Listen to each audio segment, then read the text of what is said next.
Welcome back to the Mina Show featuring Lenny, the only NFL podcast where one of the hosts would never bite on a fake. He'd just bark at it. That's Lenny. Mina Kimes. Imagine a linebacker just barking at play action. Ben Solak is here to help me preview pick week 1, and then he's gonna go have a baby. Yeah, God willing. We got Eagles Cowboys on Thursday night. Woo! My daughter will be born an Eagles fan. Maybe that day, maybe Sunday. Who knows? But we're waiting. We're excited. Down to the wire, but you will be back obviously during the NFL season. So Ben fans, of which there are many, you will not be deprived of his analysis for very long. I'm so thrilled to have you though for week 1. Obviously, I'm going to continue what we did last year, which is we're going to talk about every game, but in some games we're going to discuss much longer than others, which I think was a good approach to it, because when it's week 12 and you're looking at I don't want to slander an AFC South or an NFC South team against another AFC South or NFC South. No, you don't really want to spend like 20 minutes on those games, but there are some really good games this first week, including at the very beginning of the week. So the other thing we're going to do, which is something I did last year, we're going to talk about Thursday Night Football at the end, because a lot of folks listen to this after Thursday Night Football on Friday and Saturday. So I don't want you to. So if you're sitting here and you're a Cowboys or an Eagles fan, and obviously you want to hear Ben talk about the Eagles in particular, his expertise, we are going to talk about that game. We are going to talk about it at the very end. We're going to start with Friday Night Football, which is a thing. Sao Paulo, baby. YouTube. Did you watch the NFL's YouTube promo for the game? I don't even know this was a thing. Is this a thing? I just came across, they put out a video with Mr. Beast. Oh, heck yeah. Awesome. Can't wait. Won't miss it. I'm fired up. I don't know who. Well, actually, you know what? We're going to leave Mr. Beast alone. Okay. Was it Emmanuel Acho who called Justin Herbert a social media quarterback? Is that yes. Okay, so it's appropriate that he's playing in this game. So Ben, I asked you, we're each going to do kind of like a key from one side. I have the Chiefs. I guess they're home. The Chiefs are home in this. The Chargers are technically away, even though they're both very, very far away. Is that okay? It's technically a home game for the Chargers, like on their schedule. So I prepped the Chiefs side of the road teams, but whatever. It's not a hard game to talk about. Either way, we can look at it from both sides. This is how you know Mina's not dialed in on the season-long win totals, because all us degenerate bettors know this counts as a home game for the Chargers. Okay, that actually makes sense. Of course, the NFL would make this a home game for the Chargers and not the Chiefs. I have so many notes on this game from both sides. I'll go first with one of my kind of like keys, and this is from the Chiefs perspective, but you could also obviously look at this from the Chargers perspective. I wrote, can the Chiefs be un-Chiefs-like? Which is to say, can they be better at running the ball and throwing downfield? Because, Ben, those are two things that I think this Chargers defense might struggle with. A Chargers defense that was very solid last year, way better than expectations. I have eaten a lot of crow in this regard. But they were just average against the run, play with a ton of light boxes. It's part of the Jesse Minter's scheme. And I'm looking at the depth chart and the loss of Poona Ford, who led all Chargers defensive tackles in snaps, run stops. The next closest was Morgan Fox, who's also gone, looms large.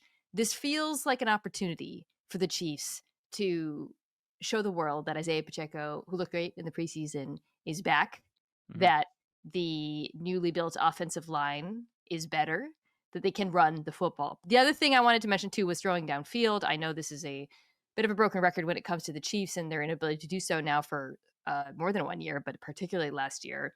And again, I'm highlighting this from a matchup perspective, because forget if I'm any team playing the Chargers, I want to take shots on this unit.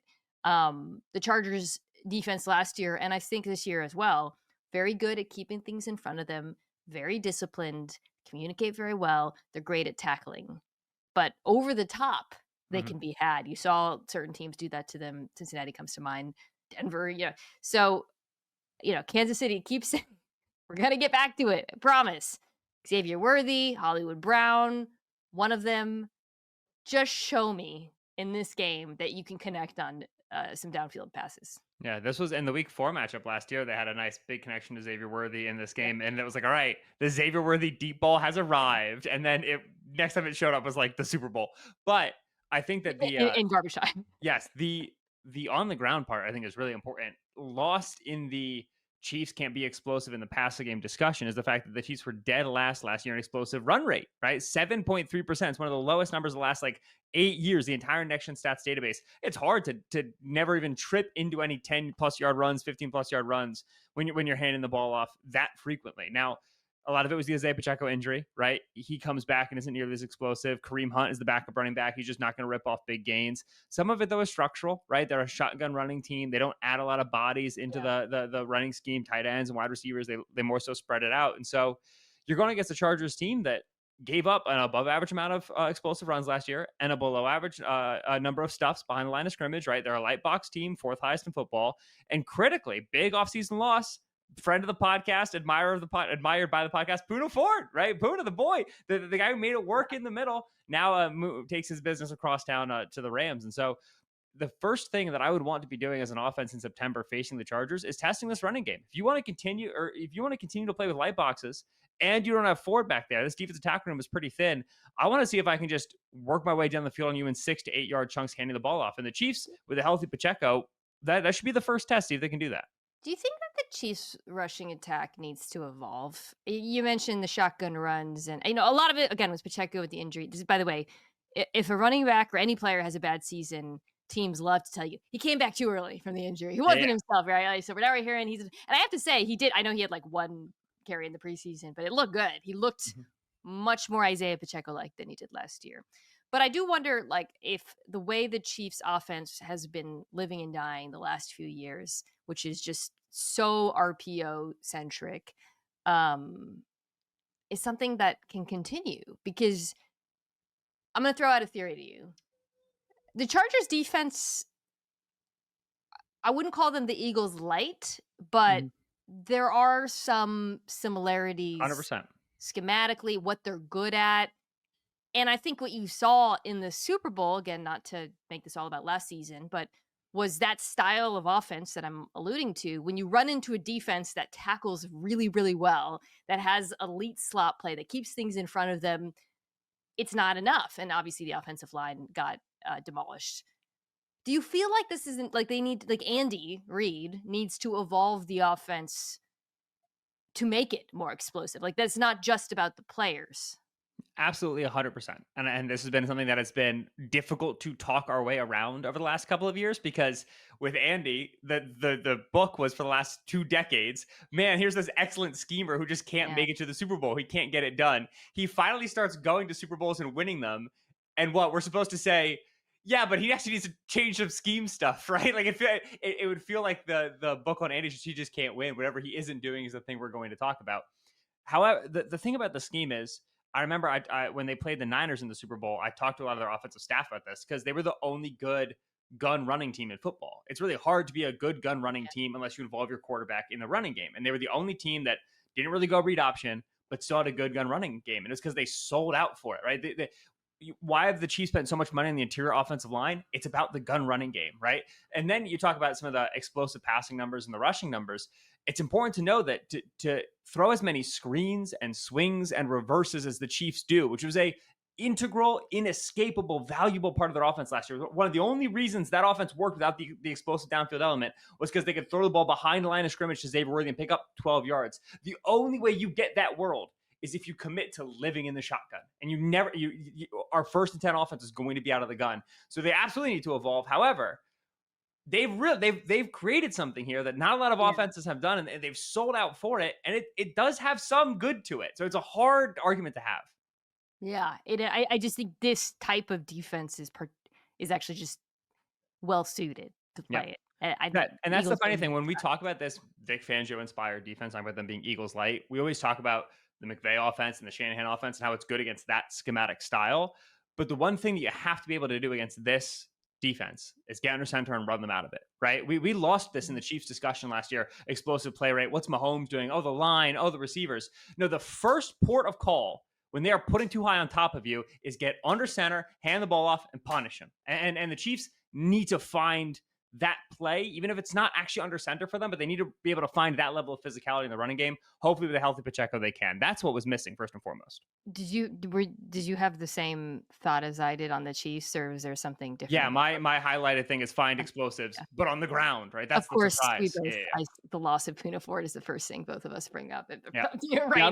The other really important thing, though, just talking about this Chiefs offense, is no Jalen Royals with a knee, no Rashee Rice, obviously with the suspension. Yeah. Brown is back practicing, but 3 receiver sets are going to be Xavier Worthy, Marquise Brown, and Juju Smith-Schuster. And so there's some worlds where this Chargers secondary, which talented unit, Cam Hart, Tarheeb Still, right? Dante Jackson's there, good safety group. Like, there's some worlds where there's not a lot of air in that passing game just for 4 quarters, independent of how the Chiefs try to attack it. From the Chargers standpoint, so we obviously don't know, but I have to think that Steve Spagnuolo is going to put Trent McDuffie in the slot a fair amount in this one, which is, Trent McDuffie, arguably one of the two best slot corners in football. I mean, but he played primarily outside last year. We all know where the Chargers' bread is buttered, pardon me, which is to say it's Ladd McConkey. So I do feel like there is potential in this one for one of the other receivers. Like, the Chiefs corner group outside of McDuffie is not a strength. There's some talented young players. I like Jalen Watson. I think Fulton's back from injury, but they're young, and I think there will be hay to be made. I said that the Chiefs could throw downfield. I think the Chargers could throw downfield as well. They have added speed and size on the perimeter. I would love to see that featured in this game because they're going to have to go toe for toe. Yeah, my first question for them is running game and offensive line as opposed to the passing game, simply because when you look at the first month last year, they were one of the highest teams run rate over expectation, right? This was J.K. Dobbins and Gus Edwards. Like, their 22 personnel is what Greg Roman and Harbaugh want to be. And then they moved away from it, and it's because they just didn't have the offensive line to cash those checks. They didn't have the backs to cash those checks. You go and you add Mekhi Becton, you go and you add Amari and Hampton. Okay, in theory, we'll be able to do it. And then you lose Rashawn Slater. Now Joe Alt potentially has to kick to the left side. Trey Pipkin's going to be on the field. The Chargers philosophically want to be a team that runs a majority of the game, controls the clock, wins a defensive battle, wins a one-score possession, keeps you on the opposing sideline, and grinds it out. That's unquestionably what they want to be philosophically. Big immediate test right here with the Chiefs run defense and with Patrick Mahomes on the opposite sideline is, okay, are you going to commit to that model again this season? Now that you have Amari and Hampton and Becton, even with the offensive line injuries, and are you going to be good enough to be successful? I think the answer to the first question, will you commit to that philosophy, is yes. I think for sure they're going to try. Are you good enough to do it? That's where I'm a lot more suspicious, and I'm very curious to see how it looks against the Chiefs defensive line. About the Chargers offensive line, I just double-checked. The second headline when you search Mekhi Becton is ready to go. The first is one that I cannot repeat on this podcast because a lot going on with Mr. Becton, but you guys can Google that yourselves if you want to learn. I don't know if Ben knows about it, but we'll no idea, but I'll smile. Just Google it and you'll see. While I'm talking, Trey Pipkins at right tackle is obviously an area of concern, especially given that the Chiefs love. There you go. There it is. The Chiefs love to put Chris Jones at edge on passing down. So you can see a world where if the Chargers aren't successful on first and down running the ball, and you get into these third and longs, they let Chris Jones go to work on that side. And I don't love that world. So I think for LA, first, second down, staying efficient, whether that is running the football or the quick passing game with Herbert, is going to be paramount. I do not love the Chargers here in obvious drop back situations on third down. Yeah. So, yeah, I mean, the running thing is huge. I really like Amari and Hampton. My enthusiasm for his rookie season has been dampened a lot by what's happened to this offensive line with Slater going down and the movement. But maybe I would love to see them prove me wrong in this one and be able to run the football, because my entire basis of like Chargers having an improved season, it has to start there. Are you ready for Chargers Island game? Last time we saw Justin Herbert was a 4-interception game against the Houston Texans in the playoffs, going against the Chiefs, against whom he is 2-7 in his career. Are you pumped? Are you fired up? I got the "it's not his fault" thumbnail ready to rip. I'm just kidding. Yeah. I actually think that the offense can have some success. I'm not I think this Chiefs off defense is like very solid, but I didn't have them sniffing my top 10. I think the secondary, there's definitely areas where quarterback Yeah. like Justin Herbert can Pass attack. rush is thin too. I think they're Pass going to be rush fine when and they have their starting 11. They're very, very thin. They're very young, right? No, Jaden Hicks is in for Justin Reed now. Like, there's no more Tershawn Wharton anymore. Like, they're just losing snaps, and so yeah. they're on fall off watch for me. I think they're going to be fine early, but I'm watching. I was just about to ask before. This is a kind of unfair question to spring on you, but Mhm. who do you think has a better defense in this game? I think the Chargers. I think that Yeah. I think they punched above their weight last year, but I also still think they're good, right? I think it's a both things are true situation. I really like the young corners that they Mhm. have. Cam Hart, Tariq Steele. I know I said that I would throw deep on them, and I would, but that's less about. I don't think they're terrible. They're 24th in EPA per play, by the way, against deep passes, 4th against short passes last year. But that Yeah. is what it looked like. Like like they're so good at tackling Mhm. and keeping things in front of them, and that's how the Chiefs lived. Which kind of goes back to my original point, which is like you gotta be a little unChiefs like in Yep. this one. I'm still picking Kansas City. How about you? Yeah, I think Kansas City wins this game. Again, worth noting, it is in Brazil. It is in Sao Paulo. Watchers of Eagles Packers last year will remember that the field conditions played an enormous part in that game. The hope is that the field is better. This is a very tough one to pick just because of the neutral location and the fact that it's on a field that we're not accustomed to seeing.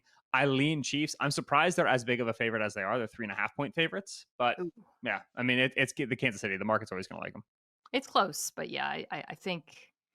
I mean, if Slater was playing, I might honestly pick differently, but that pretty massive. All right, you've got the first game, solo game. We got a lot of solo games in the morning slate. This is definitely a backloaded slate of They're games. But smart. They said everyone's going to be excited for 1 o'clock anyway, so let's just give them the slop and they'll love it.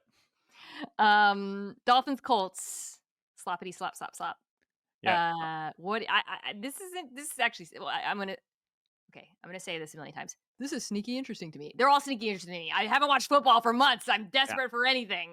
Dolphins Colts is not sneaky interesting to me at all. It is repugnant. I am plugging my nose and I am watching and talking about this game. The key for this game is what the Dolphins' pressure on defense looks like against the Colts. The Colts' offensive line and Daniel Jones. No quarterback last year had a greater delta in terms of unpressured EPA per dropback as opposed to pressured EPA per dropback than Daniel Jones is. He is dramatically, hugely impacted by pressure. An understated part of the Colts offense this year, quarterback battle is obviously outsized the conversation, is the new starter at center, Tanner Bortolini, who played some last year as a 4th-round rookie, but now is permanently the center. Tanner Bortolini, it's a great name. You said that. I In for can't right every time guard. I hear his name, I can't help but smile. And then the right guard Bortolini. is Matt Gonsalves, which I've been pronouncing incorrectly. I learned my entire life when I came to the Colts training camp this year. So Bortolini and Gonsalves at right guard, who off a preseason film and off of how they played last year, I don't think either is like, oh my God, how are you starting this guy level bad? But neither has been like, all right, plug and chug. And so we're going up against the Dolphins defense that is going to win when they win in the pass rush, right? Chop Robinson, Zach Sealer on the interior, Jalen Phillips and Bradley Chubb coming back from injury over the course of the season. This is going to be their model as they try to protect that secondary. Do you want to play name Dolphins starting secondary? Do we want to do it? I just looked at it, so it's actually unfair because I just wanted to confirm that it was because they've made a bunch of changes over the last couple of weeks, and I wanted to get updated on Listeners can pause and be honest with yourself in the car. Try to name it out loud if you can. But the expectation is that Jack Jones and Storm Duck start on the outside. Yes, I said Storm Duck. It's his God-given name. Rasul Douglas might take one of those outside snaps. 6th-round rookie Jason Marshall in the nickel. Safeties Mika Fitzpatrick and Ashton Davis if he's healthy. It is the worst secondary in football in terms of who's getting fielded as the starters. And so if Daniel Jones gets time with these weapons, I see the Colts having enough success on offense. Certainly they'll be able to run the ball well. But if you're able to get really quick pressures, you can get Daniel Jones make some bad mistakes, bad sacks, bad interceptions, and you can make this game a little bit of a barn burner. Dolphins offense tends to be really good out the gates as well. So I lean Dolphins in this one. Jack Jones, by the way, one of my sneaky, like low-key faves to just show up in a game and get like an absolutely absurd interception, and then we don't hear from him and it could be in this one if the pressure. Jack Jones is not here to win; he's here to make plays. All right, if winning happens, that's incidental. I'm here to make plays. The pass rush is insane, and so yeah, you're right. That's where this is. You could honestly copy paste that. I know Ben's not going to be on for a bit. For every Dolphins game, is the pass rush going to dominate? Okay, they got a chance. Play a clip of me saying that, like Chop Robinson, man, Jalen Phillips. One sneaky nerd thing. that I'm intrigued by in this game on the other side. The change in the Colts defensive scheme, right? This was this defense that under Gus Bradley played cover 3 44% of the time, rarely played with light boxes. That's not a world you want to live in against the Miami Dolphins offense. So I'm going to be interested early on to see Lou Anarumo, who, for all of his faults, is a very good game planner and actually has some decent pieces to work with in this Colts defense, both in the front and on the back end. So I think I'm curious to see like their first glimpse of the Lou Anarumo defense against this part, because we know what the Dolphins offense is going to look like. Maybe actually that's another thing I'm interested in is the run game. But yeah, I also have the Dolphins in this one. I mentioned this on my pod with Barnwell, but I think like because everybody's tired of got kind of sick of the Dolphins, people forgot that the offense with Tua is still pretty dang good. Yep. And I think they're going to be good enough to win this one. So yeah, Miami. Lou Anarumo, Mike McDaniel, they played in 2022, and the football nerds, we had the game circle for 3 weeks. We were like, this is the scheme, well, it's gonna be amazing. Now 3 years later, it's a total afterthought. I had not thought for a second about McDaniel versus Lou, but you're right, it's a very interesting one, especially because Colts linebacker room, dude, holy smokes, you gotta hide these guys, and that's very hard to do against this Dolphins offense. So it's a cool chessboard matchup. Steelers Jets is me. The Jets just lost Ali Vera Tucker, which is pretty dang brutal to injury. So I'm gonna go the other side of the ball because that's too depressing. I wrote, so this is of course the Aaron Rodgers revenge game. Can you heat him up?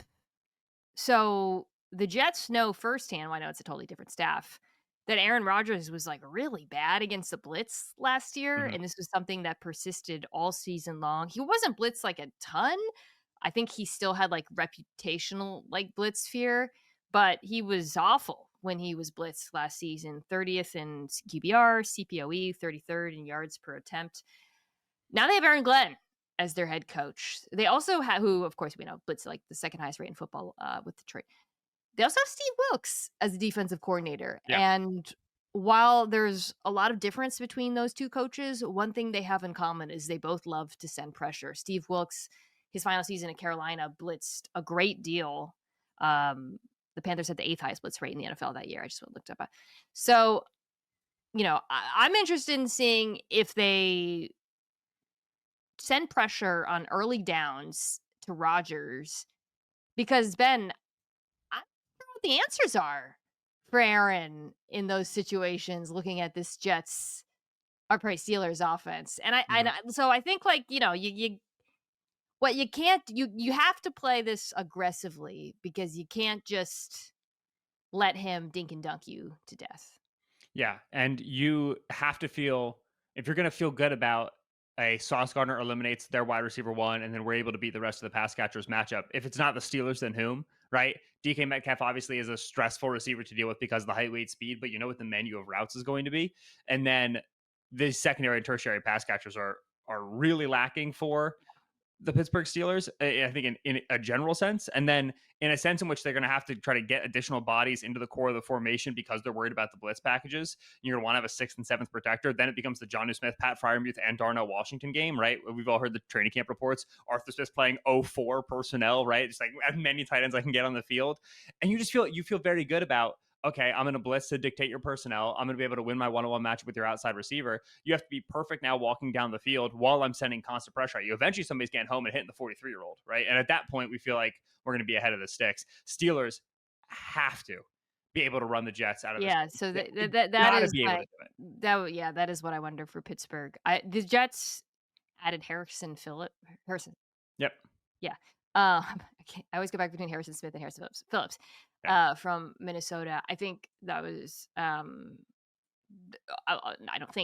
that really comforted my biggest concern about them, to be honest. Not biggest concern, but Brandon Stevens exists, but just next to Quinn Williams, they didn't really have enough beef to stop the run. And I think we know that every conversation you and I and everyone else we've talked about this version of the Aaron Rodgers Steelers is they got to be able to run the ball, and I think that's gonna go a long way towards determining whether they've got success in this one. I mean, I'm picking the Steelers. I think on the other side of the ball, especially with the AVT news, they're just outmatched. I think the Steelers defense should be quite good this year, and I think they're much better than the Jets offense. Yeah, I think the Jets offense and that offensive line. I certainly believe this with AVT. I'm hoping it's still true. My guess is going to be that they move Tippmann to guard and they play Myers at center. I'm not positive that's real. That's just my theory.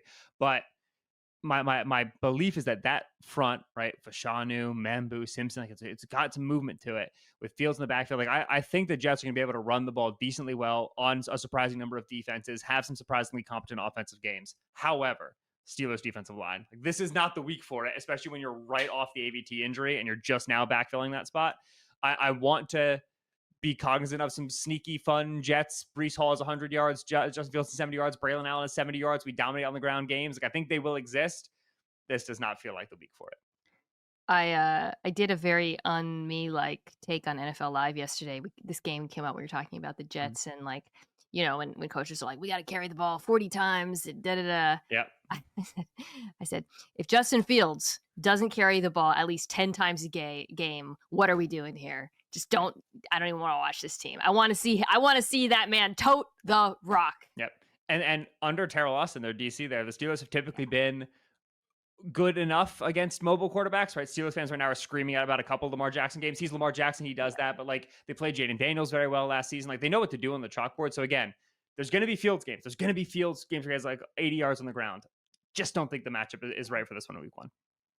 Panthers, Jaguars. NFC South, AFC South crossover game. This is you. Yes. I don't know where you're going to go with this one.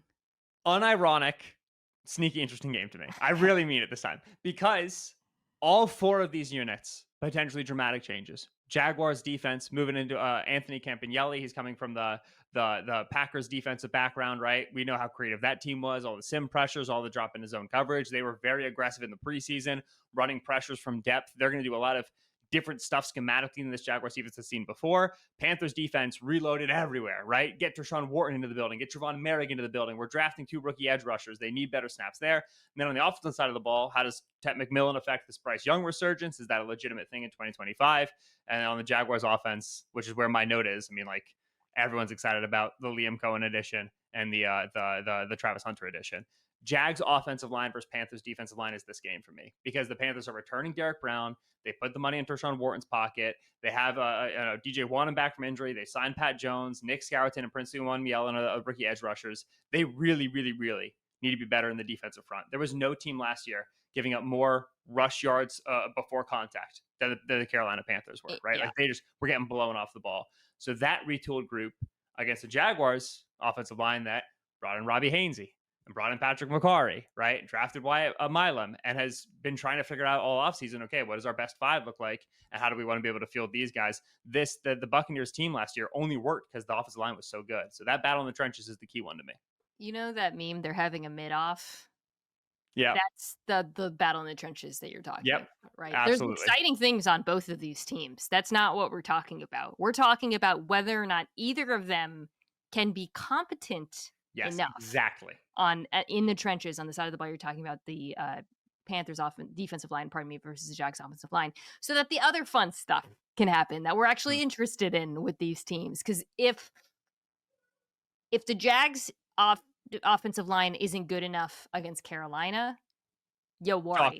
Meanwhile, if the if the Panthers defensive line can't win against Jacksonville on the ground, it feels like last year all over again. So this is like a good barometer game for both sides to sort of test whether or not they can approach competence. On the other side of the ball, Ike Ekwonu had an emergency appendectomy. It's not funny. It's awful. But like, that's definitely one of those out of nowhere injuries. And at a position, like I would argue, probably the most important position against this Jaguars defense, given that the one thing we know that they have going for them is edge. Yep.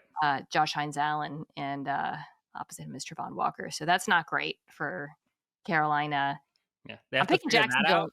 Yeah. And they have to figure out the Adam Thielen role, which I think people I don't think people realize how important Adam Thielen was to Bryce Young last season. He had like 2.4 yards per out run after Young came back in for Dalton. He was the primary target by a mile. Like, yes, Jalen Coker emerged and like Jatavian Sanders had nice games, but Thielen was the passing game over the middle of the field. And with Tyrone McMillan, Xavier Legette, and Jalen Coker, there's nobody who's like perfectly equipped for that big slot role. Like Coker does play in the slot, but he goes vertical. It doesn't break on routes. Tet can be a good route runner and break over the intermediate, we think, but we haven't seen it in the NFL yet. So how the Panthers fill the Thielen shoes on late notice, very, very interesting to me. Thielen in the second half of the season, when Bryce Young came back and was good, led the team in target share, led the team in yards per game, had an 80% catch rate. Redonkulous. Cannot be overstated how important he was. I understand that they like the young pass catchers. I like the young pass catchers. I am a cokehead. Mm-hmm. Aren't we all? Don't. Clip it. Clip it! I love Tedero McMillan. I think he's awesome. I'm really excited for him. But I'm not going to lie. I did not love that trade for just the developmental reasons. And he was just so comfortable. But yeah, we'll see. But to go back to what I was going to say, the Kwanu thing swung me to Jacksonville. I went back and forth on this one. Mm-hmm. I still think this Panthers defense is bad. I understand that they've added some competent players. I think that this is going to be a soft start for this Jags offense. Yeah. I'm Panthers in this one. They're on the road. Jaguars are favored. I think the one thing that I'm positive I trust in this game is the Panthers running attack. And no Icky, of course, but guard to guard, they're pretty good. Chubo's a great season last season. I think that I believe in that more than I believe in anything else. So I like Panthers. McMillan against Tyson Campbell. We will be seated. We will have our popcorn out. We are ready. I'm very excited. Cardinal Saints. All right, this is not sneaky interesting. I'm not even going to pretend. It's nope. Me, though. For Cardinals, run the ball, I wrote, is pretty obviously something that they do well. And the Saints, I'm very suspicious of their ability to do so. I don't think the Saints could stop Trey McBride, yada, yada. The thing I wrote, though, is a key, mostly because I'm interested in it more like long-term, is whether or not this Cardinals 4-man rush makes the leap that they need it to, frankly, to be competitive. Saints offensive line, it is, I think, improved, encouraged by the early play of their young offensive tackles. Cardinals really, we've talked about this a lot, had a very, very wacky defense last year in terms of how they got pressure. But it does seem like this year with the additions, obviously Josh Sweat, but also Calais Campbell, Devin Tomlinson on the inside. They drafted Walter Nolan. He's been hurt. But Darius Robinson, who's their first-round draft pick last year.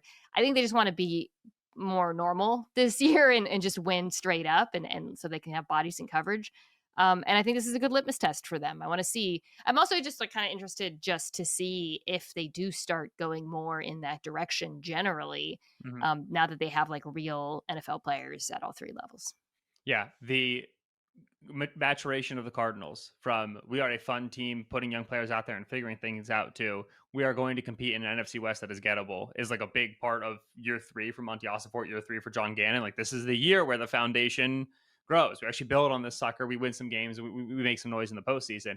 If you can't run over a bad Saints team by just saying our personnel is better than your personnel, we're going to be able to take advantage of, Trevor Penning, the guard. We're going to be able to take advantage of Spencer Rattler, the mistake-prone quarterback. Other side of the ball, we're going to attack the corners. Isaac Yiadom, McKinstry is what we drafted Marvin Harrison Jr. for. If you can't just outgun the Saints and you're back at a spot where, we've got to be able to scheme around them and stuff, then I think that just portends poorly for the season at large. Now, if they want to scheme around the Saints, I think they can, right? The way that they played defense last year, that structure was a bend but don't break structure, right? We talked about what the Chargers were, the Eagles, right? Okay, we're going to put a lot of secondary bodies on the field and make you complete passes underneath. And that structure works really well against mercurial, volatile quarterbacks like Spencer Rattler. And those are nice adjectives for what Rattler can be in terms of some of the decision-making and some of the peak negative plays. And so if the Cardinals do come out and they say, this isn't the 4-man rush game, we're just going to kind of sit back here in our blankets and we're going to let Spencer Rattler make the error, that won't worry me too much. The 4-man rush, especially because Nolan's on pup still, that's something I think you'll see over time. In this game, if they just kind of sit back there and outfox Rattler because he hasn't seen a lot yet, that won't bother me too much. I assume we both have the Cardinals. Yeah, I think Cardinals big. Honestly, I think that just the Saints are not going to be good. It's going to be hard to pick a Saints win this year. Giants Commanders is you. Woo-woo! Weirdly good team against Jane and Daniels last year. The New York Giants were, right? 2 games they played. The Commanders won both. 21-18 was the first game. This was that was early, right? Sorry, pardon? That was early in the season, right? Yeah, that was week 2. They had 7 field goals in that game. Yeah. And then 27-22, Giants, the Commanders win the second one as well. If you go and you look at success rate and EPA per dropback for Jalen Daniels, both of these are below average game success rate. They're both bottom 5 games that he had last season. Shane Bowen did a good job with him. And the reason why Shane Bowen did a good job dealing with Jalen Daniels is because Shane Bowen had a really good front last season, right? And so they had the ability to win at the point of attack, just go ahead and dominate your gap. They played gapped out football. They didn't get too sucked in by the eye candy, by all the motion and trying to do 2 things at once. And then they had the athletes get Jalen Daniels down in space. The Brian Burns snaps against Jalen Daniels last year, like the unblocked edge rusher snaps, his own read stuff, like, man, it was just, all right, this is the value of having an athlete of this caliber at this position. And then the Giants went and got a second one, right? And they drafted Bill Carter at 3 overall. And they really have the ability now to out-athlete the Giants in space at the line of scrimmage, right? We don't typically talk about in space at the line of scrimmage, but so much of this Commanders offensive philosophy is let's get a linebacker or an edge in a spot where he has to be really lateral. He has to make quick decisions and he has to cover a lot of ground. And just with their front and with Bobby Okereke in the second level, with Drew Phillips there, their nickel who comes down and tackles, the Giants actually have a nice fit defensively to give the Commanders some trouble. And so this plus we're expecting a rusty Terry McLaurin coming back, didn't practice a lot. How good is he going to be against Paulson Adebo, who he's coming off injury? He's a very important player for the Giants this year. I think more low scoring. I think a closer game. I don't think it's going to be a big win for the Commanders. I think that the Commanders offense is going to really try to get the ball out of Jalen Daniels' hands very quickly in this one, if I know Cliff Kingsbury well. And so for New York, tackling is going to be paramount. I think we're going to see a lot of jet sweeps. We're going to see a lot of screens. They're going to try to get Debo in space. So for Washington, you got to be able to break some tackles. You got to be able to force some misses. And then for New York, it's just going to come down to whether or not you can keep everything in front of you and bring them down when the ball does come out fast. And yeah, like that does, I mean, I'd have to go back and watch the second game. Obviously, that's what it looked like in week 2. Now, that was early in the Jalen Daniels season when that's kind of all they were doing. You remember he had like an average target of like 3 in the first part of the season before they unleashed it. But man, I mean, this Giants defensive line is going to force a lot of game plans like that. And they're going to make things tighter. The other side of the ball is it's kind of an interesting one for me too, though, Ben, because Dan Quinn goes up against old friend Russell Wilson. I mean, we know what you should. Oh, wow. Didn't even think about that connection. Yeah, right. Well, we know what you shouldn't do against Russell Wilson is you shouldn't play a ton of single high. What's he going to do? Right? Because if you force Russ to actually throw over the middle of the field and don't leave guys ISO'd up on the outside, he has struggled, not just last year, but several years, right? So this is going to be an interesting game plan one. I don't think the Washington defense is super talented. Outside of Malik Neighbors, though, I don't think the New York Giants offense is particularly talented. So, I think schematically they're going to have to take out Neighbors. It's not just going to be asking one player to take out Neighbors. It's going to be a team effort and then force him to beat with someone else. Yeah, and the Commanders' defensive line, right? The theory behind this group is, listen, like, we're Dan Quinn, we get pressure, we get penetration. Like, don't you worry about the name, sweetheart. Like, we're going to be fine. Okay, well, the Giants' right side of the line, right? Greg Van Roten and Jermaine Illuminor. Andrew Thomas is projected to go for this game. He's been limited with a foot for pretty much all of training camp, but I think he's going to play. This is not a great group. And so if you want to make everybody's, Javon Kinlaw questions look stupid, and everybody's like, what's edge rusher going to look like? Questions look ridiculous. Von Miller and Dorrance Armstrong's your starters here. All right, Drazon Newton, the second round rookie. Like, you need these guys to be disruptive players in the pocket against this Giants front. So they're not doing against this Giants front. It means they're a cut away. They're a step away. And they might get better over the course of the season. But this should be a gettable group. And like you say, it's Russell Wilson back there, who Russ can be with Malik Neighbors, with Darius Slayton, with Theo Johnson, with Tyrone Tracy. Russ can be like not an issue. And this offense will be not horrendous. They'll be the 22nd best offense, which is how they want to be. Run the football, be the 20th best offense, play really good defense. Unless you start to pressure him, right? And when you start to pressure him, then Russ goes ahead and makes his mistakes. And so Commanders defensive line falls into that Panthers defensive line, Jaguars offensive line category for me of like, I want to see what you are at. Are you 12th best? Are you 19th best? Where are you exactly? And this is a unit they should beat. Tyrone Tracy is, I like him in this one. I'm still not convinced of the Commanders' run defense either. I have the Commanders winning. I think that the as good as the defensive line is, and I think this will be a little bit tighter maybe than it seems because of the quality of the quarterbacks and whatnot. I do think that Jane Daniels will be able to pull enough rabbits out of his hat to make it work. Like we're going to have, we talked about the athleticism and the pass rush. There's going to be moments in this game where it feels like they have him dead to rights and then they just don't, and he outruns somebody. And I do think that this Commanders offensive line is going to be better. I think the investments that they've made in this one, you're gonna feel. It's just gonna be like, okay, maybe it's not, as the Commanders' offense isn't going to look as good as one would hope, and that's going to be more, I think, what you and I are in agreement of, actually a referendum on the Giants' defense and particularly the defensive line than it is that they're taking a step back or anything like that.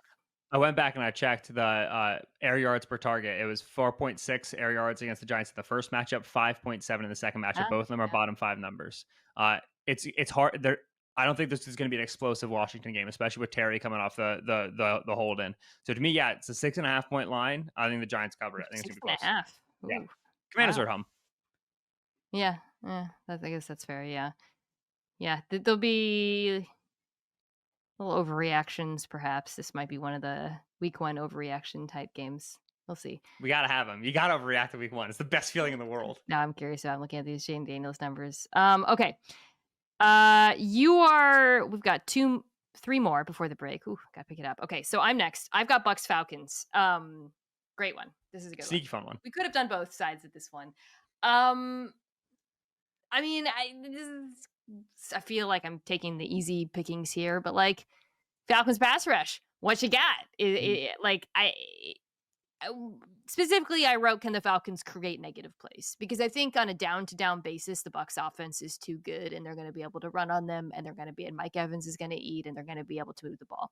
But for all of the deserved enthusiasm about Baker Mayfield's season last year, he still had a lot of negative plays, bad sacks. He was 33rd in pressure to sack rate, turnovers. Still an issue. Mm-hmm. Falcons poured everything they could into their pass rush this offseason. Tristan Wirfs is not playing in this game, so you get a crack at this offensive line without him. Can you rattle Baker? I don't know who it is. I don't know if it's James Pierce. James Pierce has played more in the preseason than Jalen Walker, right? Been healthy. I don't know if it's him. I don't know if it's Ebiketie. I don't know if it's Leonard Floyd. I don't know if it's Sororo or Nyamana. Somebody on this Falcons defensive line has to show me something for me to even give this team the time of day. How do you think it felt in Atlanta watching Micah Parsons go for 2 firsts when you were sitting there with the 20 with you spent a first round pick and Jalen Walker on a edge, and then you traded a future first to get back up into the first round. Obviously, they got the second round pick back, so I know the math doesn't actually math, but functionally, you spent 2 first round picks on 2 edge rushers, and then Micah goes for 2 firsts. The freaking Rams have Atlanta's pick. Yes. And Dallas has Green Bay's pick next year. I mean, it's less about Atlanta and more about this is the thing about the whole Micah Parsons trade, because the way it turned out was so stupid. I don't blame anyone for not understanding or anticipating. You know what I mean? I can't even blame a team for not thinking that Dallas would actually pull the trigger, because it was just so dumb. And Fowler reported that there were no, it was Breer. Breer reported there were 6 teams that had offers in for Parsons. If you're one of the 5 other teams, you got to have been we don't get to counter 2 firsts and Kenny Clark. We didn't get a shot. Oh my goodness. My I think I've said this to you, but the other team in this game is the one who I would you have traded Vita Vea and 2 firsts for Micah Parsons if you're Tampa? I don't think so. See, this is my favorite test case, because it actually gets you into yeah, I mean, and if Dallas did that, I think we're all okay, we get it. You actually did want to improve the run defense. In the world in which it's a very good run defender for a very good pass rusher, and it's an edge versus defensive tackle, and there's picks involved, you can get me there. I think it's just important to remember that would have been a very good run defender for an elite blue chip, gold chip, world-ending top guy, Mount Rushmore edge rusher. It feels like it's different going from tier 2 to tier 1, but it's actually hugely enormously different. The difference between having a Brian Burns versus a Micah Parsons, it's tectonic. It's planetary scale. But you're saying you wouldn't do it if you're Tampa. So I'm saying, I just think that's the perfect test case because he's 30 and they do desperately need edge and they drafted Kalijah Yeah, Kancey and but Vea's so good and so important. I So would also have out of scheme questions. I would say, how often are you blitzing now? Because obviously you want to be a blitzing team. If you want to be a blitzing team, then you should bargain bin at edge. That's just the nature of economics in football. I don't know. Give me like a week, and I'll come up with my answer on should the Bucs have traded for Michael Parsons. I just keep throwing that out because the Clark It's a thing is great so one. stupid. You had not mentioned that one to me, so Okay, that but one caught me cold. that's my one. but I think it's the on both sides. Like you really because it's probably not gonna be a good picks. That the Bucs are gonna be good. Okay, back to Bucs Falcons. So yeah, pass rush. What you got? Show me something. Rattle Baker. If they can't rattle Baker, then he's gonna move it on them. Yeah. Important to remember that last year the Falcons took the Bucs absolute lunch money in the passing game both times that they played. Right, Kirk Cousins had his 500-yard game against the Bucs in prime time last season. That's true. The Bucs were just really bad defending the middle of the field last season because they had linebacker injuries, they had a rotating carousel of injuries at safety and nickel corner, and Kirk Cousins was just dotting them on time. Right, just throwing great rhythm, great anticipation to a spot over and over and over again. So there's a Bucs question mark here, which is Servassier Dennis is back in your lineup. Tyke Smith is moving to safety. Third round rookie Jacob Parrish is playing at corner. Are you going to be better defending between the hashes than you were? And then the Falcons question, which is, okay, Kirk made this offense work for 14 games. It's important to remember, Kirk held the starting job for a long, long, long time because he was willing to land on that back foot and just rifle a 15-yard dig, rifle that glance route. Michael Penix, who I would say showed encouraging signs of trust in the offense in year one, but was mostly just throwing outside the numbers. How do you feel throwing middle of the field? That's where the big boys make it in this offense. So heat check on both sides of the ball for what these matchups look like last year versus this year. Yeah, this is the exact nature kind of defense that Kirk Cousins was capable of beating last year. The problem is he wasn't capable of beating every kind of defense. Very specific.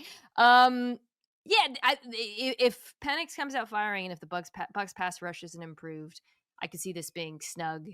I'm still going to go Tampa because I threw out the whole Falcons pass rush thing, but worse definitely complicates it a little bit. It's Charlie Heck, right, playing left tackle, which is going to inspire some tweets and comments. What the heck? I still think Tampa is just the better, deeper team, both sides of the ball. But could be a little snugger maybe than. Yep, I think Tampa is going to be very, very good this year, and I think that they're going to have a solid win against the Falcons. I'm just not sure Penix is ready for a Todd Bowles defense that actually has the horses this time around. Bengals Browns. This is you. Bengals Browns. We didn't do Bengals Browns. It was at the top of my list. This game you have the Bengals as they were 6.5 point favorites on the road. It has now moved down to 5.5. This has been a game that a lot of sharp money's been coming in and saying, listen, if you go and you look at old Joe Burrow against the Browns, he's played Jeff Schwartz 3 times. They had 3 Jim points Schwartz. in the first outing. Jim Schwartz, not Jeff Schwartz. Yeah. Jeff, who knows what sort of defense Jeff would call? Give him a headset. Jim Schwartz, 3 points the first go around, 21 and 24. The next couple that goes around, he has a success rate on dropbacks of 43%. He has an EPA per dropback of, I lost it. Where did it go? 0.07%, 0.07 EPA per dropback, which is for Joe Burrow pretty substantially below average. Now, the Browns are going to be a rush 4 and man cover team until the cows come home. At their best, that can look good against this Bengals team, which is going to only keep 5 or 6 in protection. You can win your one-on-one matchups, but you got to be able to do the man coverage thing. The fact that they've got the injury there, right? Martin Emerson's gone. Now Greg Newsome is moving positions. They're going to have an inexperienced nickel corner and Cam Mitchell. This feels like a spread and shred sort of game for the Bengals where Joe holds it for exactly 2.1 seconds and gets 400 passing yards on a depth of target of 3. Critically, the inclusion of Chase Brown in the passing game, I think, could be a big differentiator in this game as opposed to in past games. He had himself a very nice day against Cleveland when he played as the unquestioned starter last season in the back half of last year. The Bengals are not yet ready, I think, for 2 tight end full deploy, what we've really liked from them, because Mike Gesicki's been banged up all training camp and Noah Fant was a August addition. So I think that you're going to see more like prime 22, 23 Bengals in this one. You're going to see Andre Josevas, right? You're going to see Charlie Jones. You're going to see 3 and 4 wide formations, and they're just going to try to pick apart the space, get double teams to Myles Garrett, try not to turn the football over. Chase Brown, I was just reading an article about him. His kid's name, he just had a kid named Oceans with a Z, Oceans. Nice, sick. Would you that was second on our list. Our first we locked in, but Oceans was a close 2. I was just about to ask you, would you name your kid Oceans if I could guarantee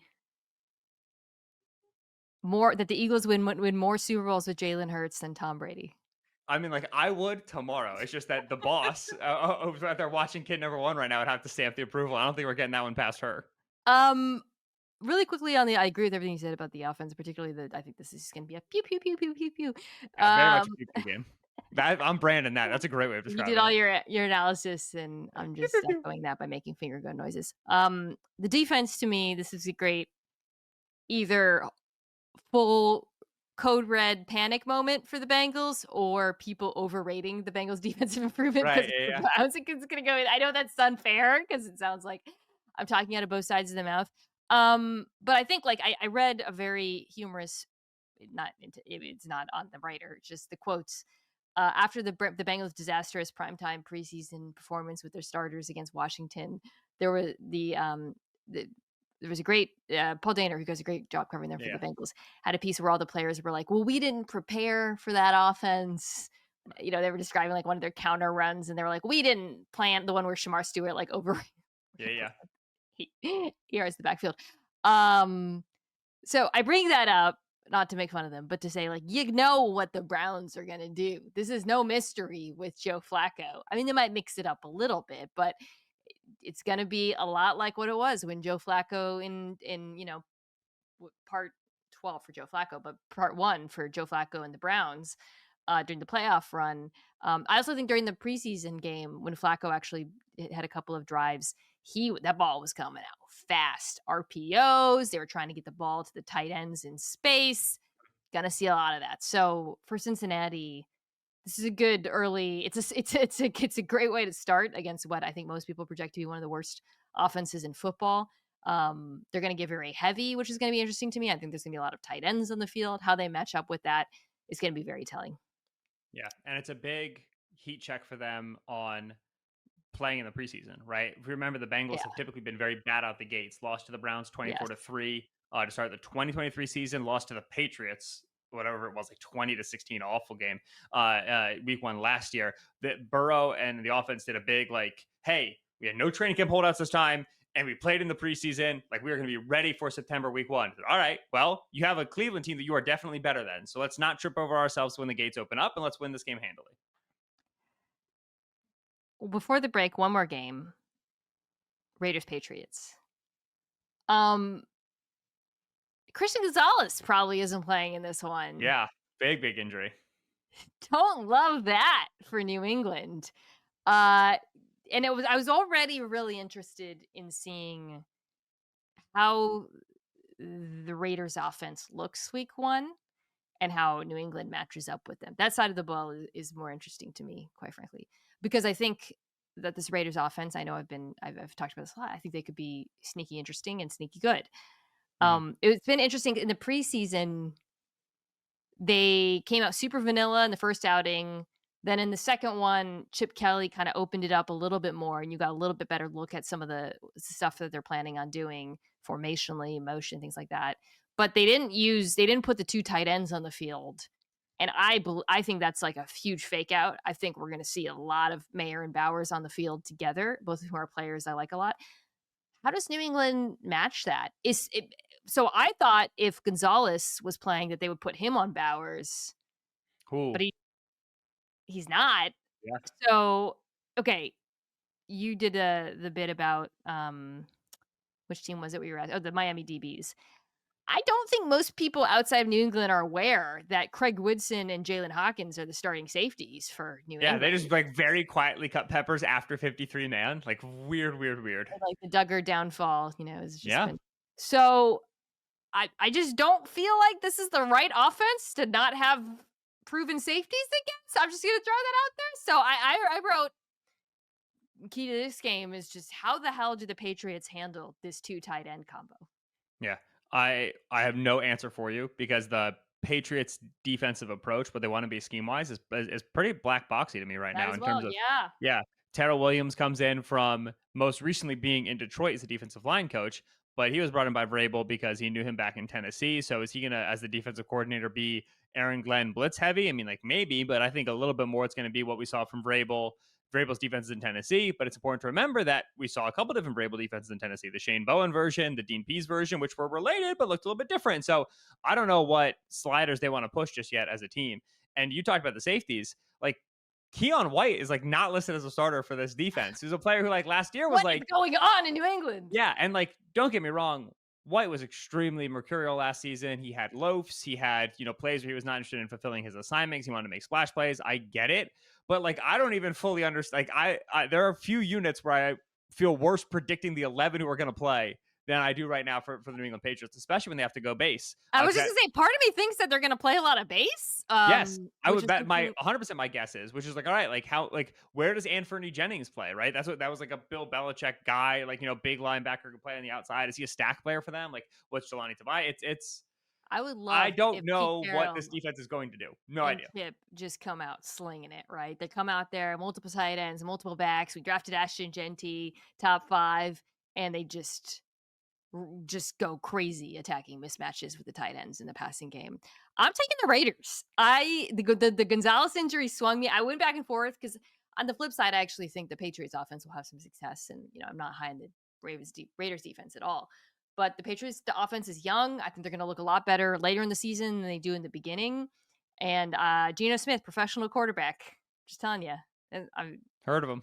Yeah, this is the actual sneaky game for like 35-31 would not surprise me. Like, this might be like the fireworks 1 p.m. game because then it's this Raiders secondary against Drake May and a retooled wide receiver room. And I don't think the Patriots wide receiver room is like amazing, but if Stephon Diggs is playing, which is expected, if Demario Diggs is playing, Demario Douglas, excuse me, Hunter Henry was good for them last year. Travion Henderson's got the speed. Like, this is the sneaky, like, oh, we just got touchdown drive after touchdown drive game. It could be fun. All right, let's take a quick break, come back and get to the best games of the week. All right, we're back. I promised the best games of the week. Titans Broncos. Ben.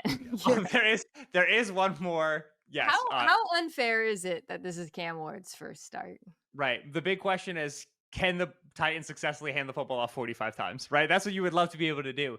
This retooled offensive line.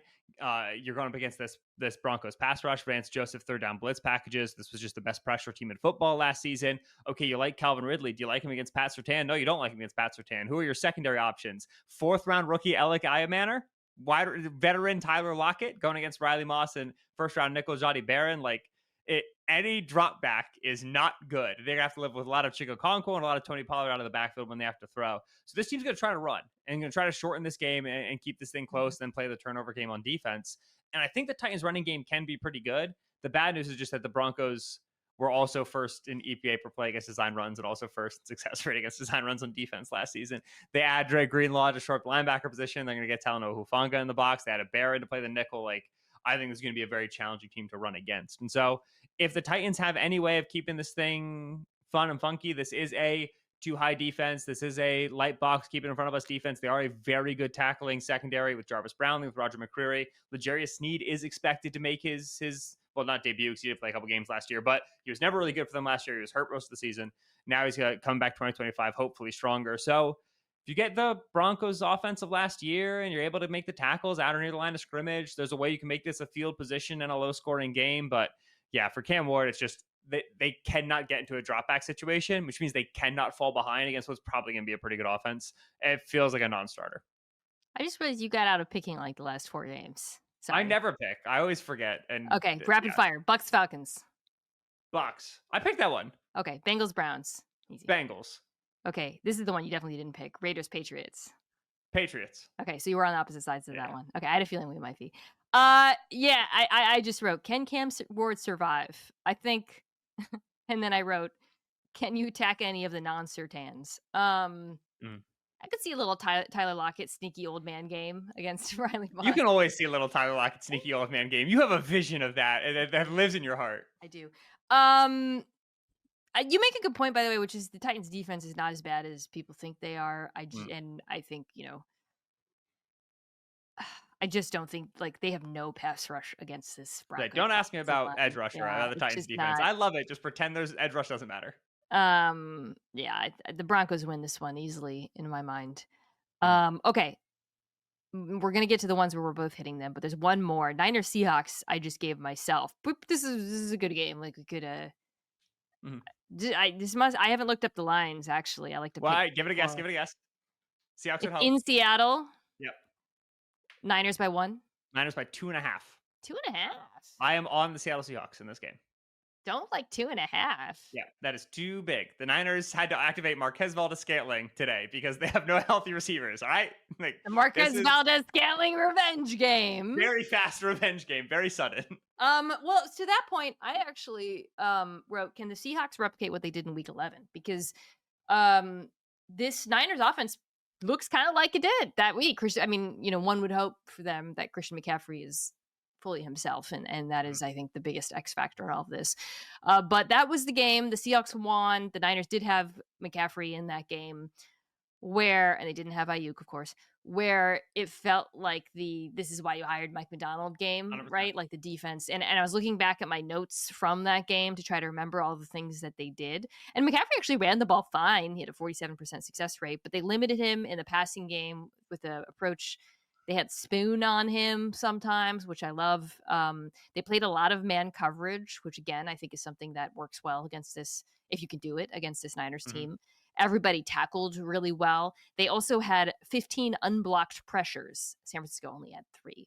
It was a Mike Macdonald special. Is preposterous. It's a lot. It's a lot of unblocked pressures in terms of creating confusion at the line of scrimmage, getting Brock Purdy to hold on to the ball because of that, tackling well, and then shutting down CMC.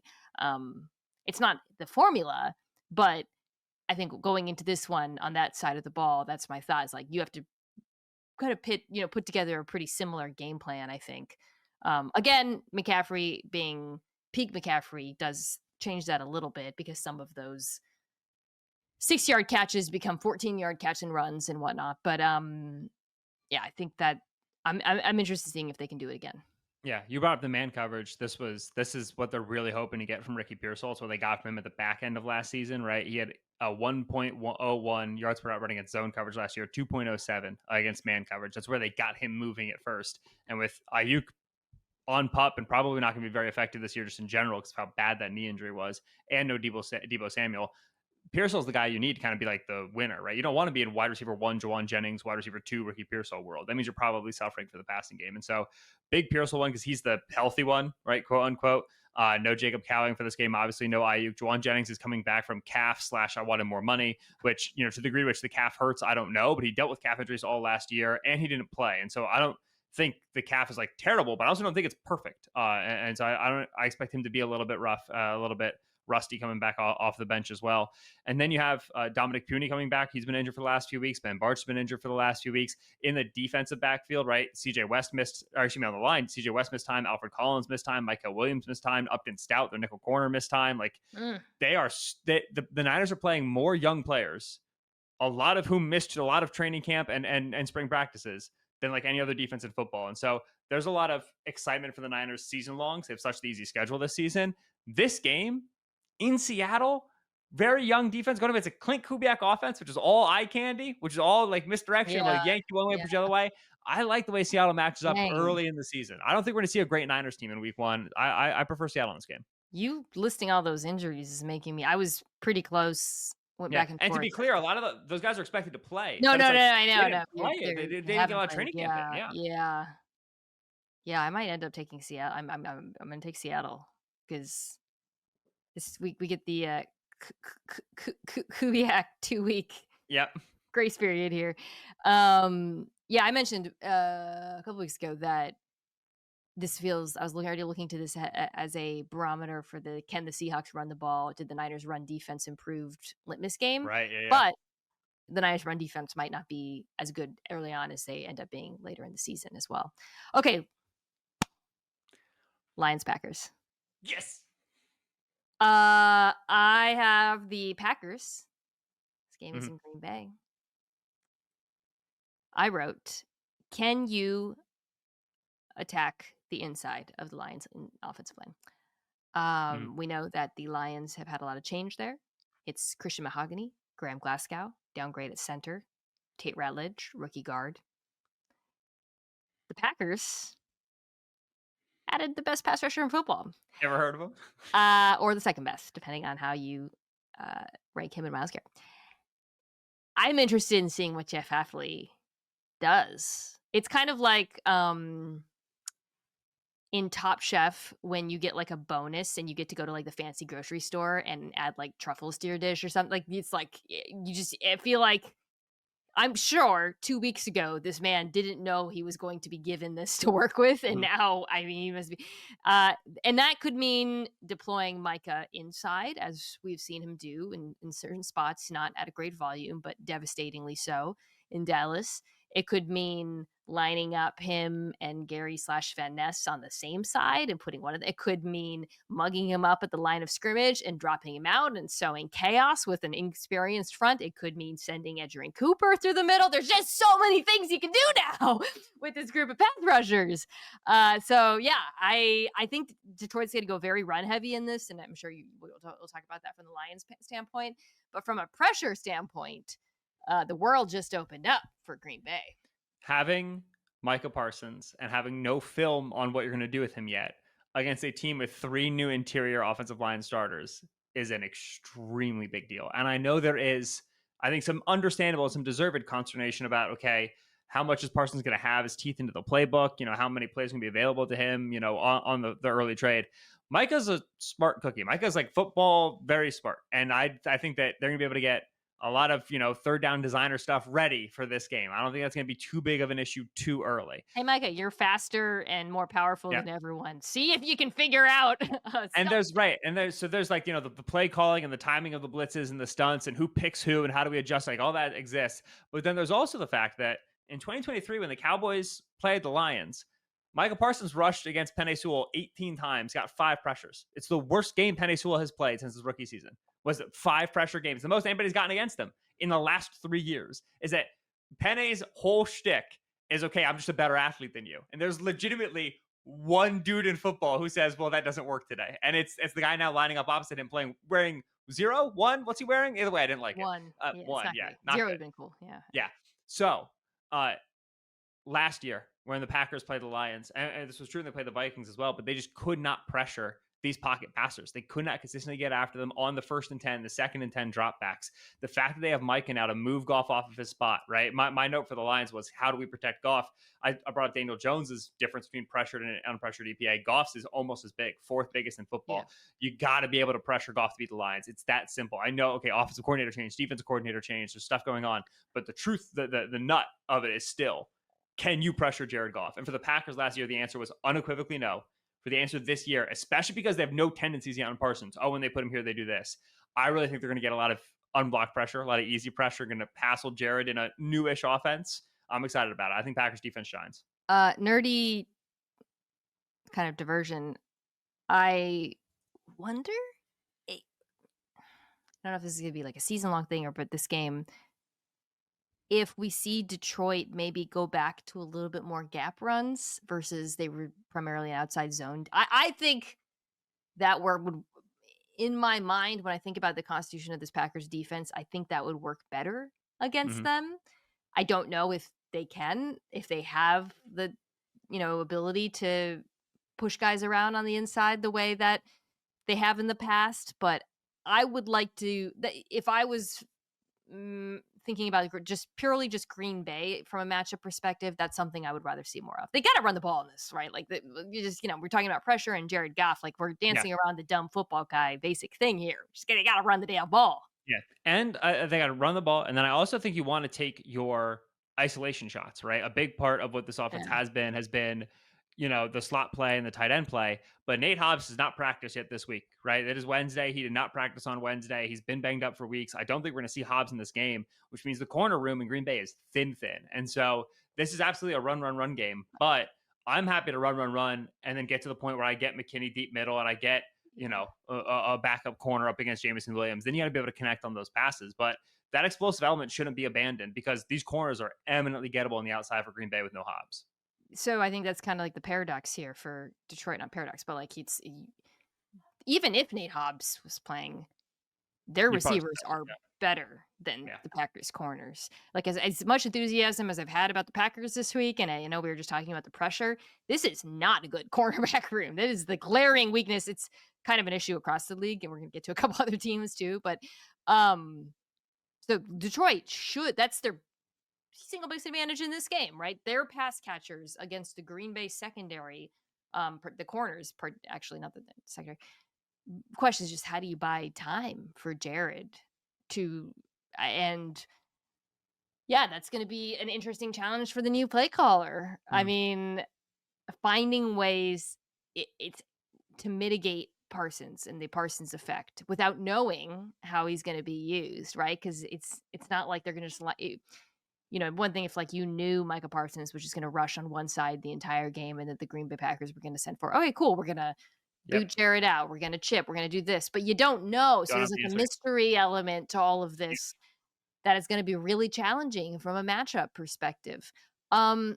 Just quickly to hit the other side of the ball. I mean, I find it to be a very even matchup, frankly, between this Packers offense and the Lions defense. I don't, I mentioned like the Lions having the single biggest advantage being their receivers against their corners. I don't see any true edges. I don't know. Do you feel that way when you look at the Lions defense and the Packers offense? I think they're pretty evenly matched.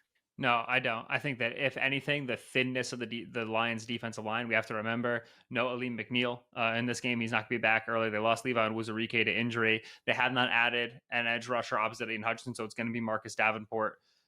I would, when you add Aaron Banks, to me, and the Packers team is like a third highest in run rate over expectation last year. That's a sign that we want to be able to out physical some teams in the box, and the Lions will put enough bodies in there to handle the business, but you should be able to get movement off the line of scrimmage, right? Run away from Hutchinson, or honestly, what I would prefer to do, run at Hutchinson and slow down the pass rush, right? Make him really feel the double teams, feel the Tucker Kraft, feel the Zach Tom and the Rasheed Walker, and try to take the air out of his pass rush game. That I think is the Packers' edge.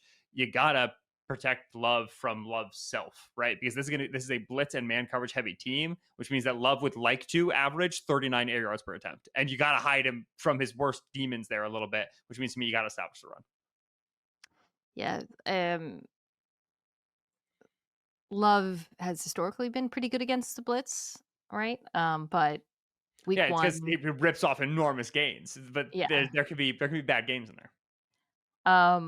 This feels like it's going to be such a crazy narrative game for both teams, right? A lot of you talked about the overreactions, whether or not if the Lions run the ball really well, it's going to be Micah Parsons ruin the Packers' run defense.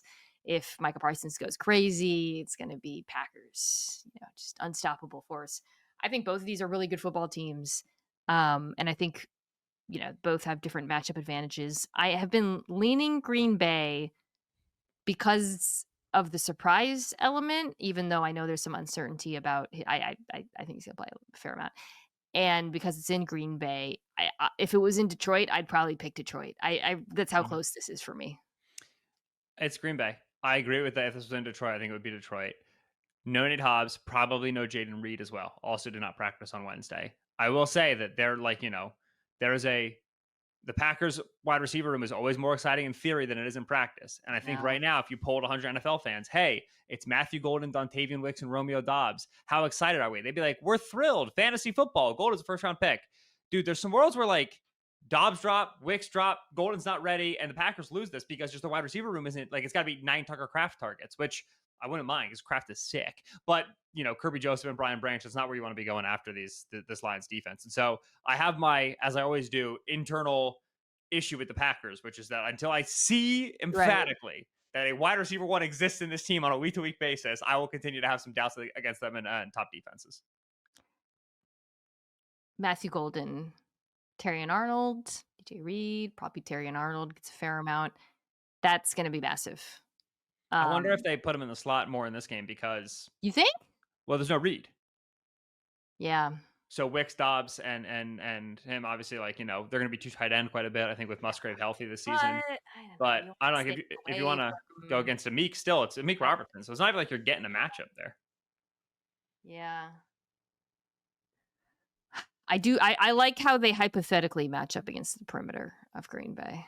Yes, I would just like to see it and then believe it. Yeah, I hear you. Okay, Texans Rams. I sent this to you. It was a quote from D'Amico Ryans, head coach of the Texans. D'Amico Ryans told reporters Sunday's game at the Rams should come down to which offensive line does the best job of blocking talented D-lines. And I said, We did all this work and he just tweeted out. Yeah, just roll the clip and we'll move on to Bills Ravens. Here we go. I mean, I'm on the Rams, you're on the Texans, but like it's the exact same story on both sides. This did give me a chance to revisit a debate you and I have been having in the text, which is, can this Texans offensive line improve? We have to. So I feel like I'm losing this debate a lot in the text. I don't know if I need to put it on the pod. The premise of the debate is, can the Texans offensive line improve by getting worse? Here is the current composition of the offensive line. So you have rookie Arante Ursary, who they're very excited about at left tackle, but he is a rookie. Okay. Laken Tomlinson, who was not good enough for the Seahawks. Jake Andrews, Ed Ingram, not good enough. That's the one that hurts, man. That's what, because when they traded for Ingram, I was like, you've got to be kidding me. And then Titus Howard, who's proven to be a decent right tackle. This is one where, to be fair, I think because Ursary is a rookie, it could get better as the season gets along. The argument all offseason has been that Nick Caley and the scheme and CJ Stroud and learning how to handle stunts will salvage what on paper looks like a pretty tough unit. And we can talk about Jared Verse against a rookie, but how about Kobe Turner against this interior, 100%. Man? Like, I'm not loving it. Not loving it for CJ Stroud. Bruno Ford, Braden Fisk against this interior. Like they're a penetration front, right? That's what they want to be. Is they want to be able to disrupt you. They'll have Poon on the early downs for some of the run defense stuff, but in general, it's just going to be a lot of quick pressure on Stroud. And I don't know the degree to which Nick Caley is capable of scheming up a quick passing game to move the ball down the field. At when he was with the Patriots, obviously they were a quick passing team, but they would do so down the field because they were so prolific. Certainly when he was with the Rams, that's not a quick passing team. Are they going to boot Stroud out a bunch and try to make plays on the move? I wouldn't mind that. To me, that'd be my answer. Stroud's a better mover and thrower on the move than people give him credit for. Tried that a lot last year. Yeah, but you're Baker Mayfielding it, right? Like that is a Band-Aid. That is not an offense that functions for 18 weeks. They don't have a corner who should be able to handle Nico Collins, but the problem is Chris Shula showed us last year he'll play zone, he'll get a safety on top, he'll make somebody else beat you, and then it becomes a Christian Kirk game and a Dalton Schultz game. And anytime you make the Texans play a Christian Kirk game and a Dalton Schultz game, I think you're winning. And so this is, it is for us Texans stockholders, man. It's just they don't look great in this matchup or the season. Well, I have good news. The Texans' defensive line is also terrifying. And they go against the Rams' offensive line that I think on paper is better. But you have Alaric Jackson, who's at the moment, he's going to play, who's their left tackle. But, there's been question marks around him with the blood clots. Kind of crazy that he's playing week 1, by the way. Like when that injury came down, I was like, oh, I don't know about that. Matthew Stafford, who is also playing, which was a question mark at some points. And got to think he's not going to enjoy feeling the pressure in this one. I'm interested in the Devontae Adams of it all in this game.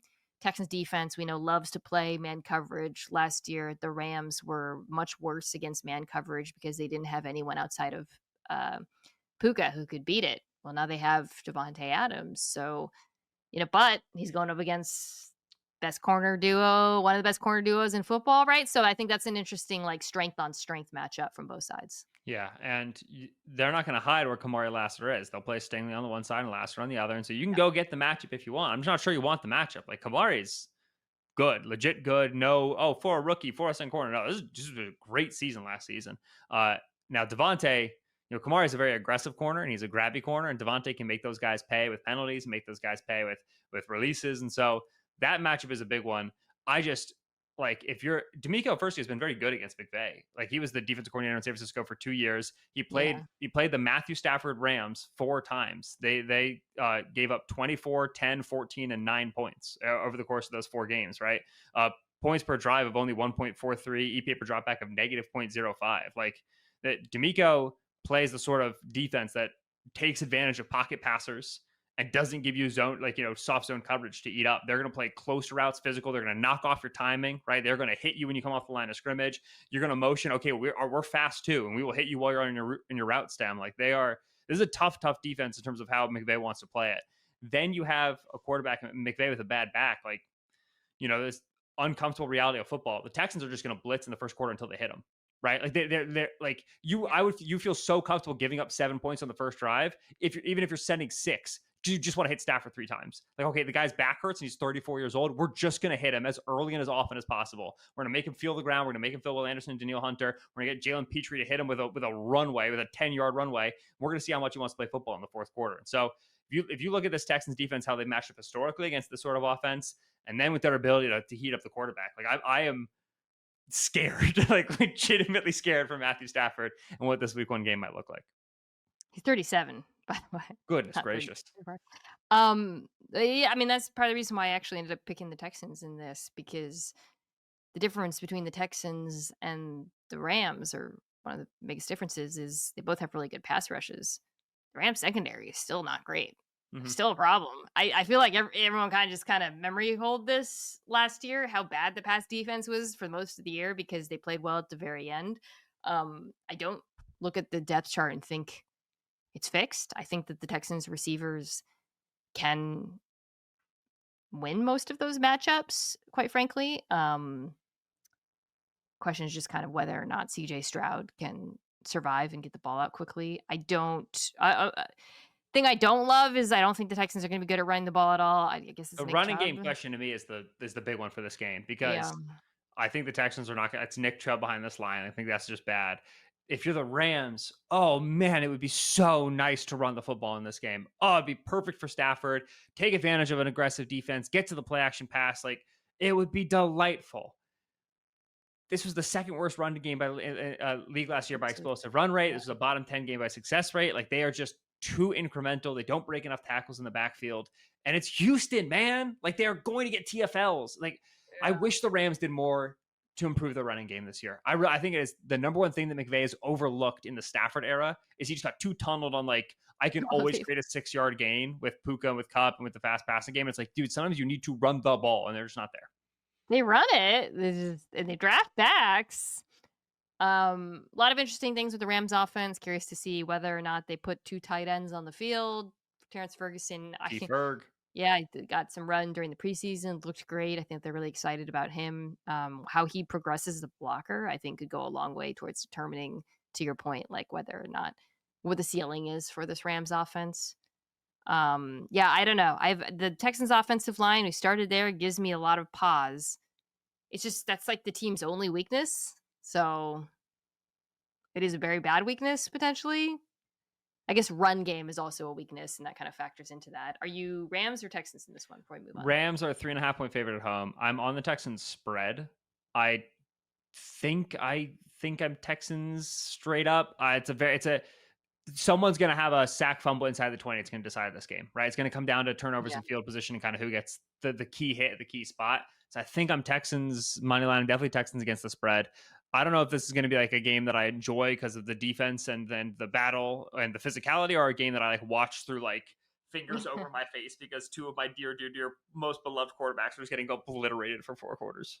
All right. Well, speaking of beloved quarterbacks, Ravens Bills in Buffalo. What is the line on this one? Yeah, I guess it's in Buffalo. Ravens by 1. Ravens by 1.5. Well done, Mina. Kime. Set the lines in Vegas. Watch out, Bill Simmons. Okay. You're Baltimore. Mm-hmm. What's your key for Baltimore? I think Baltimore should zag, spread the field out, pass, and attack the corners. Yep. And I'm glad I'm getting a nod from you, because this was hard. How could it not be? Who are the Bills corners? Right. So, theory, Christian Benford and Maxwell Harrison, the first round rookie. Harrison got injured in camp. He's out. He's not going to be able to play. Okay, second theory, Christian Benford and Tre'Davious White, who we brought in free agency. Tre'Davious White, injured, lower leg. They're trying to get him to go this week. We will see. Even if he does, Tre'Davious White. Benford hasn't practiced since August 21st. Sean McDermott said Wednesday availability on Benford week 1. Quote, we'll see, close quote, which to me means no, in which case we are dealing with an extremely thin and susceptible outside corner group for the Buffalo Bills. Now, the Ravens have been an issue for the Bills defense in the past few seasons because the Bills live in nickel, as we all well know, and the Ravens say, we will put 2 tight ends on the field. We will put Patrick Ricard on the field. We will run it, right? In the division round game last year, the Bills played 19 defensive snaps in base. It was the most base they played in legitimately 3 seasons, those 19 snaps. Second most was the regular season game against the Ravens, where they played 14 snaps. But Baltimore's not going to have Isaiah Likely for this game. And Patrick Ricard's also not practicing, right? And so unless you want to make it a Charlie Kolar game, which they weirdly love Charlie Kolar there, they might want to make it a Charlie Kolar game. This is the DeAndre Hopkins game. This is we're going to actually put 3 receivers on the field and we're going to win our coverage opportunities with Zay Flowers and Rashad Bateman, which feels left-handed for Baltimore, but also you made the Todd Monken investment and Lamar's been so good passing it that you might as well. Like, this is what you did it for. Hey, one thing about being the Baltimore Ravens, when you go into 11, you're also unbelievable running the football because you have the best rushing quarterback in the NFL. Mm-hmm.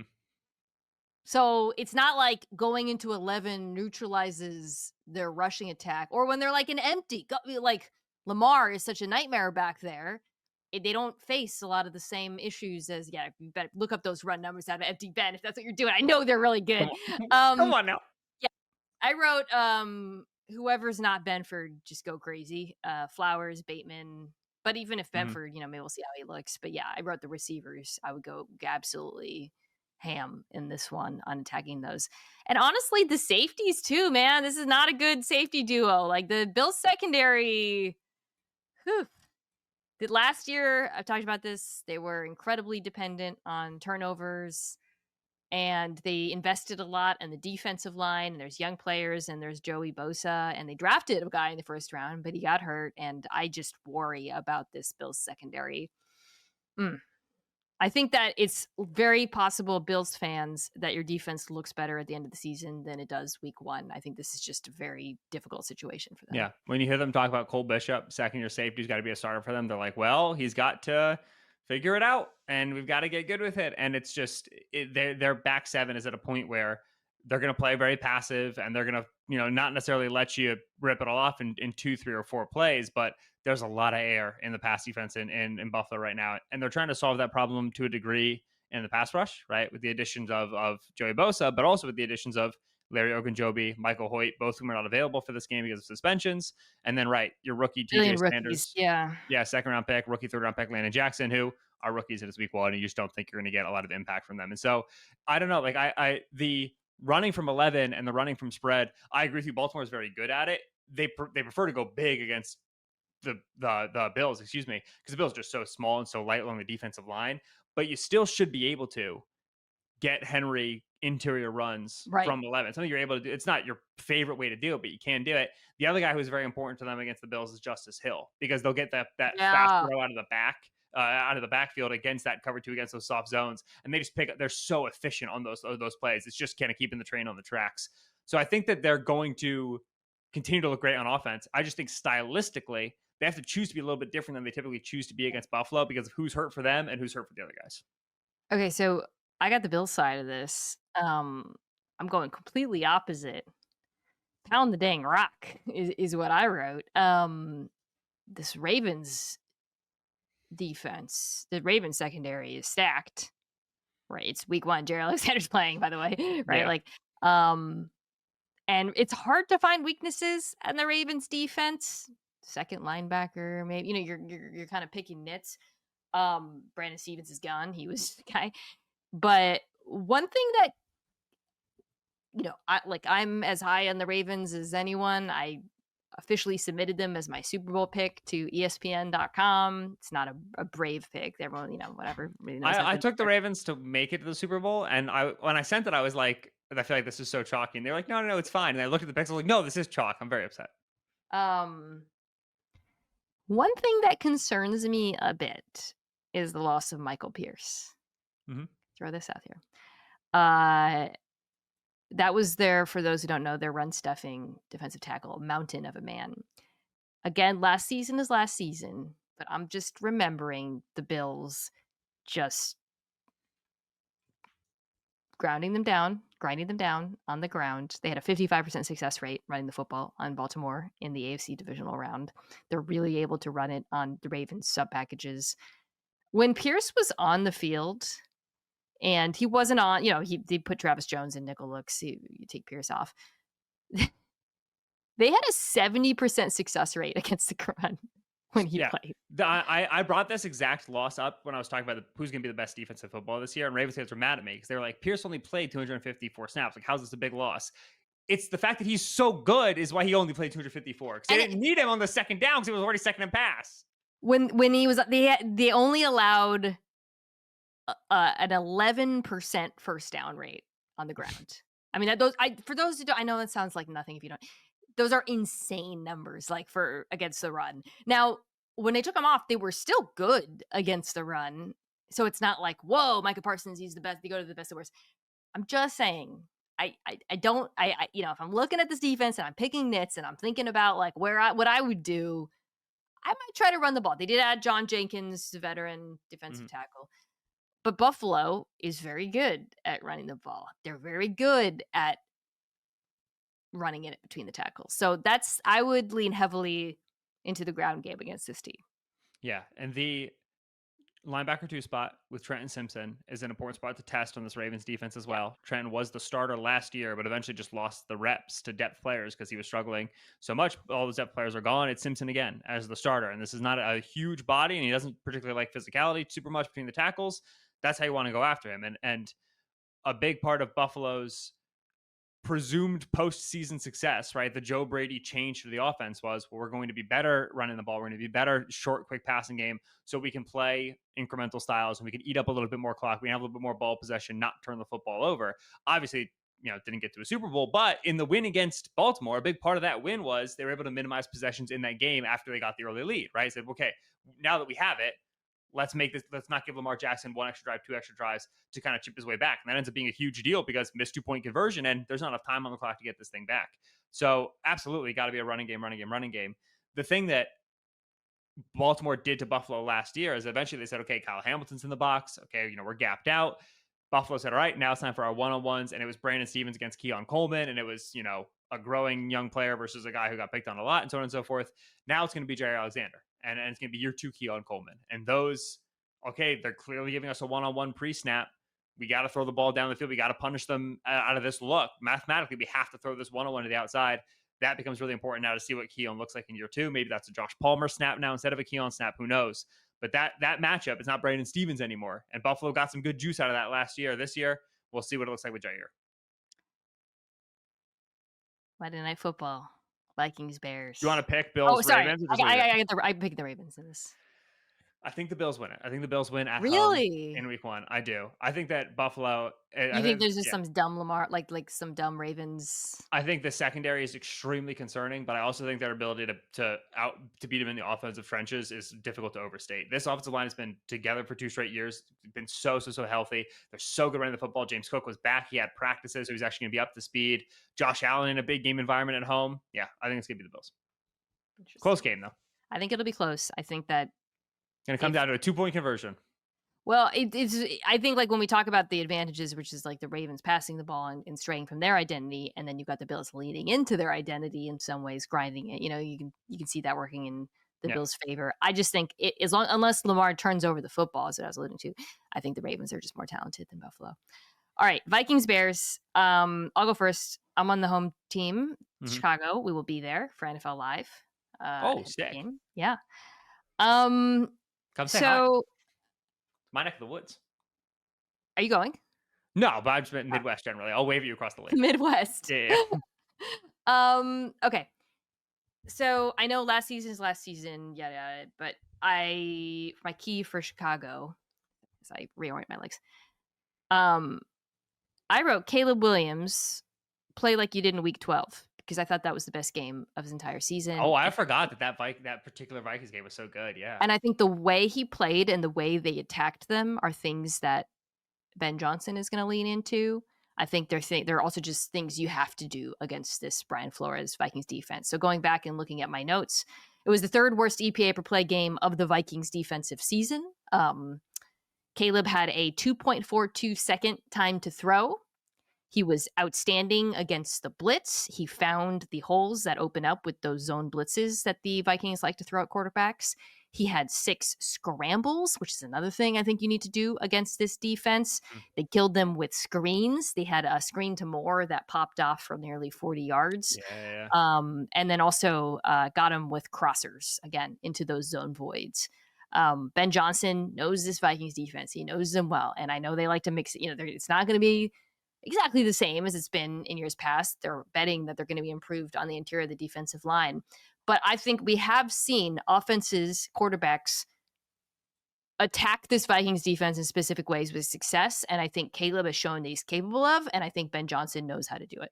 Yeah, to that point, Ben Johnson, 4 games coordinating against Florida when he was with the Lions. 30 points twice, 31 points twice. They average 0.12 EPA per play, 0.27 EPA per dropback.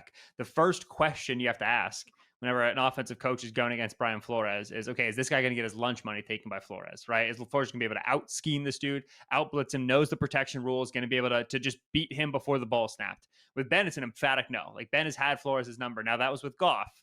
And now it's Caleb, right? And so my big key for the Vikings is like disorient, pre-snap, chaos, right? You know, the Sherlock Holmes meme, like, oh, discombobulate, right? Like, it's that. You have you got a left tackle carousel, and now you have a guy in Braxton Jones who's a little bit oriented on penalties. You have an entirely new interior offensive line, right? Dealing with a lot of movement, guys changing gaps, pre-snap, post-snap, or sending dudes from depth.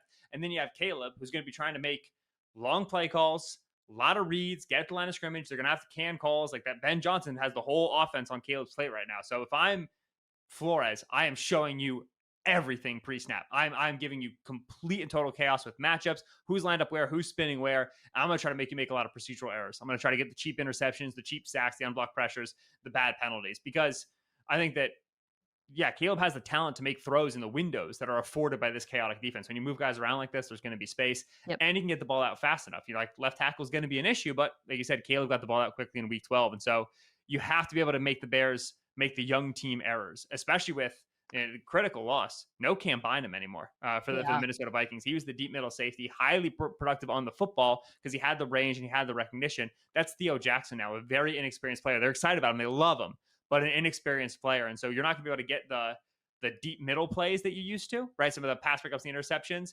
You got to have to find the cheaper wins by being really chaotic pre-snap. This is all about Caleb because I love the Vikings front seven. Mm-hmm. The Bears are more talented the Bears skill players are more talented than the Vikings corners. I really it's Jeff Okudah corner too, which is, you know, we all love a Jeff Okudah, but it's concerning. You just got to get them the ball, you know? So it really, this is like such a great test early on for this young quarterback play caller marriage. Very interested in seeing if he can put them in more manageable third downs. The Vikings love to send pressure on early downs. Can you run on some of those? That's what worries me, is the Swift and the running game. Yeah, I know. I wish they improved. I do. But also the Vikings were gettable in the interior last year, and they swapped Allen and Javon Hargrave for Harrison Phillips, and I'm not convinced that that's a net gain in that interior. And if you're worried about center guard handling blitzes and stunts and twists and pre-snap movement, then you know what you call? Inside zone, and you just run it between the tackles, and hopefully DeAndre Swift goes where he's supposed to go when he's supposed to go there. But I would it'd be great. I would really like the Bears more if I felt confident they could run it between the tackles. And I just don't know that for sure yet about this team. What is your key for Minnesota?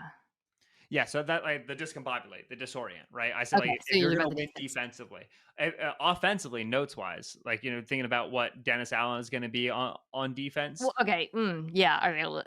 Yeah, my main thing is, all right, you made your big investment in the running game this year, right? New left guard and Donovan Jackson, new center and Ryan Kelly, new right guard and Will Fries. You added Jordan Mason in the running game. This is J.J. McCarthy's first start. It is on the road in Chicago. It's a loud place to play in prime time, right? Evening game. And listen, McCarthy, when he was with Michigan, he rose to the big games. He rose to the occasions. I understood he's a clutch guy.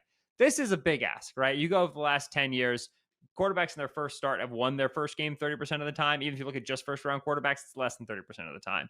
It's hard to get out there the first one and not make errors. You have got to be able to get to third and short and get some of the offense off of this guy's shoulders. No Jordan Addison in this game as well, right? Because of the suspension. So you're bringing Adam Thielen in. Justin Jefferson had the hamstring injury. I don't think this is going to be 3 heroic Jefferson catches, 2 heroic Addison catches, and all of a sudden we're up 17-0 because our receivers are just that good. I don't think that's available to the Vikings in this one. So passing game ain't going to solve you, right? Christian Darrisaw is probably going to play in this game, but he's coming off a major injury. You have to be able to run, or Dennis Allen's going to start putting coverages out there that JJ McCarthy does have a lot of comfort with. They have an improved pass rush theoretically. This can get gnarly quick, Okay. so you got to be able to run it. This is where one of those like, wait, he might not play moments got me by surprise. Jalen Johnson. Yes, yeah. Also, I forgot about him. That's a very, very big deal. Don't love that for Chicago against Justin Jefferson. I know they don't have Jordan Addison. And it actually makes me wonder, like, if Jalen Johnson doesn't play, does Dennis Allen play significantly less man? Are you comfortable manning up Justin Jefferson with? I'm not. No, and Allen's always been a bracket guy, and my guess is that they'll bracket him kind of independent, whether it's Jalen or not, just because if Adam Thielen beats you, Adam Thielen beats you. But you want to be able to play some zone at least, and some bracket, and some like match coverage at least, because you want to test McCarthy's IQ and test his speed there in the pocket. So I think they're going to throw a lot of stuff at Jefferson just in general. It's a silly stat that I was looking at before I saw the Jalen Johnson injury. Do you know how many yards per catch Justin Jefferson averaged versus man coverage last year? Yards per catch? Per catch, yeah, like not per target. High teens, like 17.3. 24. That's stupid. Which was the most in the NFL. It wasn't like a ton of targets because he does not face a lot of man coverage and he doesn't get, I just thought that was very funny. Yeah, I think that's what the Jalen Johnson kind of threw a wrench into like my expectations for what I think this defense is going to look like, because I think under Dennis Allen, it's going to be, you're going to see a lot more press. You're going to see more cover 2 man. You're going to see all that. But I don't know if you're going to see that against Justin Jefferson week 1 if Jalen Johnson doesn't play. So that's an injury. It's Monday night. So that's one you got to really monitor very closely. The running thing is huge. I think from the Bears' perspective, it's kind of flowing off of what you're saying about the run. I'd like to see if they can get better at defending play action this year. Yeah, this is a bit. You brought this up last year. I remember it was a big split. Huge issue for them last season, and I just think the Vikings are going to go spam it this season with JJ. So yeah, and if they do play, yeah. The Kevin O'Connell game plan for JJ McCarthy is without one of the most fascinating things to me. He's had all summer to think about this game, and like they've said a lot of things out loud, and then there's been a lot of training camp reports, and then there's been preseason, yada whatever. It's all ephemeral now. We have to talk about it in July and August. I get it, but now it's September. This is real football, and I saw what this offense looked like when you had an imperfect quarterback, but still a guy you trusted back there in Sam Darnold. I saw what it looked like. I saw 4-second long dropbacks and big concepts, 3 guys going down the field. We're going to let you read this out. Like, I know what it looked like when you said, okay, he's not great, but he's got an arm, he's got a trigger, and we can go. So if we walk out there and it's screen, swing, quick game, whatever, I will know what that tells me. And so I'm fascinated to see where O'Connell decides McCarthy needs to be protected and what he can do well. I'm so interested. But also, it's week 1, and it's Brian Flores. So what we see from him this week is Dennis Allen. It's Dennis Allen on the other side. Yeah. This might be like the best coaching matchup in the NFL, counting both sides, both coordinators. This is big boy football right here. Very excited for that. 4 brilliant coaches, 2 inexperienced quarterbacks, sneaky good Bears defense that might be missing their best player. There's just lots of. I've gone back and forth on this one. I'm going to go Minnesota here. I don't feel great about it because I do like this Bears defense a lot. But I think of all the 4 units on the field, I probably feel the best about the Vikings defense. I am Chicago, and I felt better about it before the Jalen thing. I really thought Jalen was going to practice this week. I think home dogs in the division tend to be pretty good early in the season.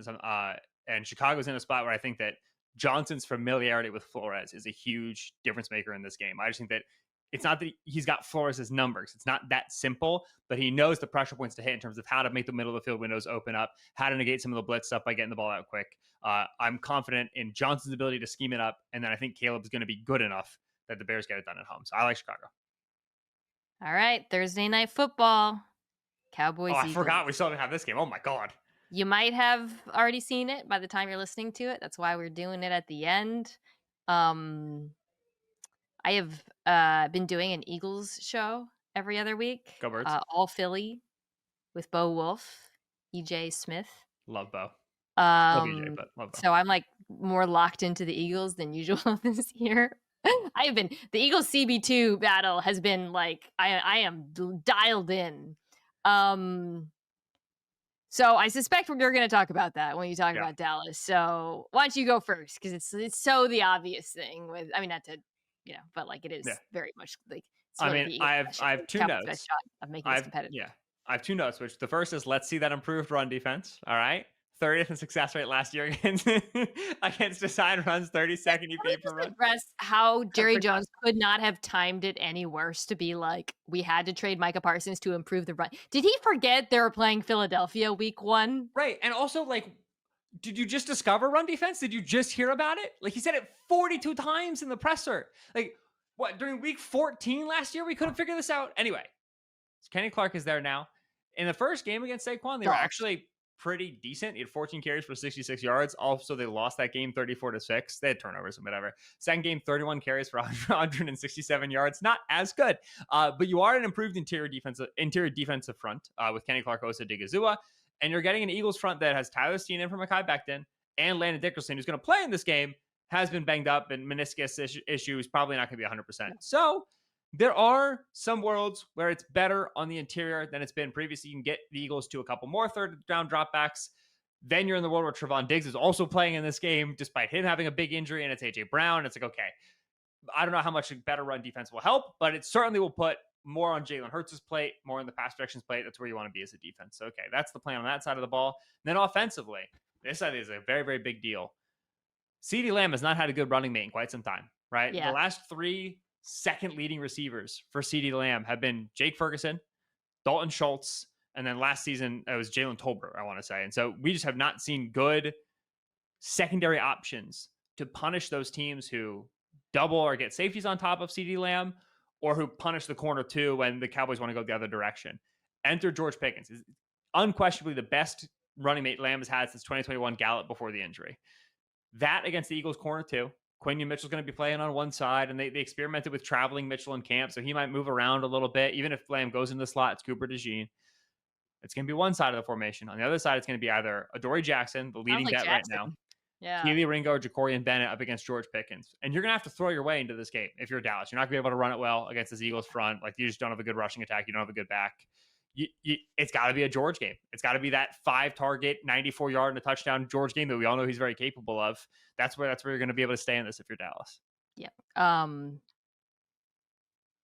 I better not see Brian Schottenheimer punt once they're past the 40. If you are a serious man, if you want any chance in this one, if you punt past your own 45, I am turning it off. I'm not turning it off. Is there some Brian Schottenheimer nascent rage? No, actually, I mean, it's just like the other. We can talk about the other side of the ball, but come on, we all know your best shot in this thing is making it a shootout, and we also know that the single biggest advantage, maybe the only advantage you have in this game, is what you just described, which is your top 2 receivers, your second receiver against the Eagles CB2. It is the glaring issue with this Eagles team. And the Cowboys are uniquely built to attack it. One thing I think is going to be fascinating, Ben, is how Schottenheimer deploys the 2 receivers, right? Like, CeeDee Lamb plays inside outside. You don't really want him in the slot against Cooper DeJean.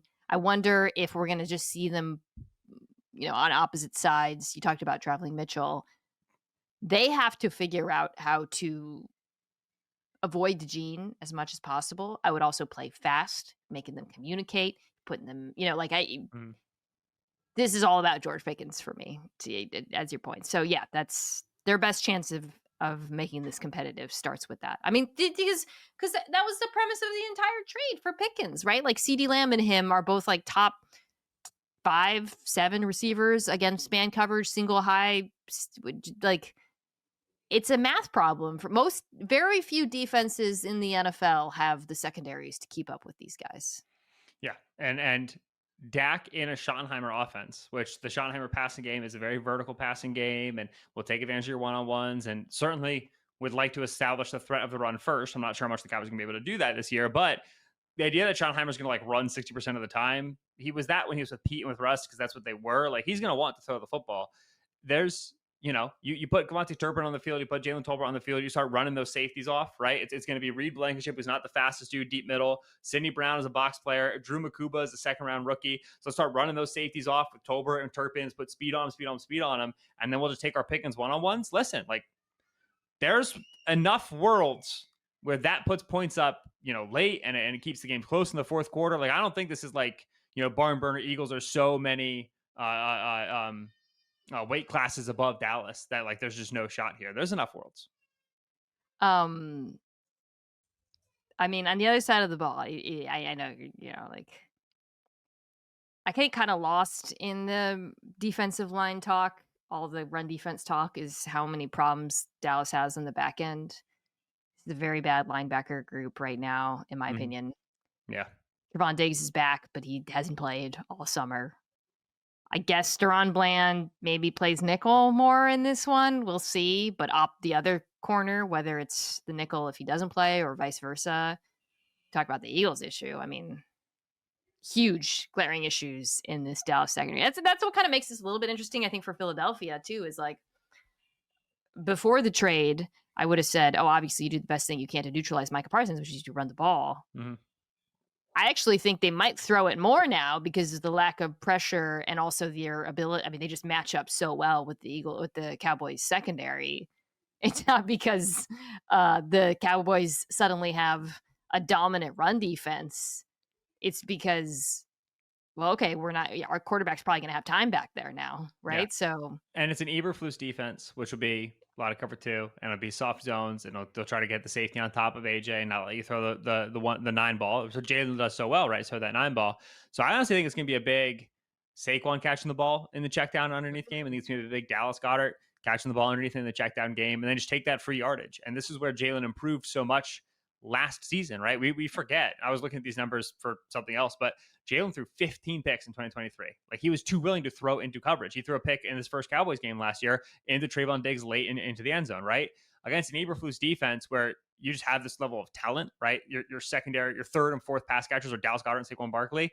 Jalen got so much better last year just taking it. Whatever the defense gives you, just take it. We'll stay ahead of schedule. We'll convert on our fourth downs with the tush push, and we're just going to walk our way down the field on you. And so I think it's going to be a big receiving game for the underneath options, right? For the Goddard. We'll see if Mechie's involved as the third receiver, if it's Dotson, and then Barkley catching the ball when all that defensive gravity goes to Smith and AJ. I think it's going to be a big receiving game for everybody. Just pick your poison, whoever you like. I mean, this Cowboys secondary, like, right? Diggs said, "Oh, I think I'll be 75% out there." Cool. Against AJ Brown. Right. Against whom, when you've been 100%, it has not been all roses. Taking the Eagles quite easily in this, but I think if Dallas can make it interesting, if the passing game is what we think it's capable of being. I think the good Eagles test, by the way, for the young Eagles defensive line. Obviously, a lot of change there with Sweat and Milton Williams gone, Moro Jomo, Jalix Hunt, Nolan Smith. You get to go up against Terrence Steele. Like, let's see how this pass rush looks. And I've been very dismissive of the Cowboys running game because just the backs don't scare me at all. But there are worlds where guard, center, guard, man, like Tyler Booker into Tyler Smith into Cooper Beebe, like you can move some people now. And so, let's see what Moro Jomo's got, right? Stealth Jordan Davis. Let's see what he looks like in the interior. I think the Eagles control it, win it, lead it, and whatever. 8.5 point line is I was just about to ask. I bet it's too much. Yeah, because I think people are forgetting that. I think Dallas is going to be down by 12 with 3 minutes left, throw a touchdown with 13 seconds left, and backdoor this thing. So that's where I'm at in the Eagles game. It would be funny if Philadelphia does what I say and they run a little bit less and throw a lot, and Jerry claims a victory. Which they only ran galaxy brain. All right, levels ahead. All right, well, that's it for week 1. I cannot believe we did every single game unless I characteristically skipped one. No, I don't think I did. No, we're good. Ben Solak, so excited for you and your family. Excited to have you back before too long. Everybody send good vibes and love to the Solak family as they add a Ben Baby as Bengals beat reporter Ben Baby. Bengals beat reporter. I was about to say, where can folks find your work, but nowhere, because you gone. There will be a Tuesday column after week 1 in the event that there is no baby before Tuesday. If there is a baby before Tuesday, there will be no Tuesday column. Tune in on Tuesday to see if a baby exists. I will be back on Tuesday for the first time of the NFL season with Dominique Foxworth to recap Monday night, and then Nate Tice is joining me to preview week 2.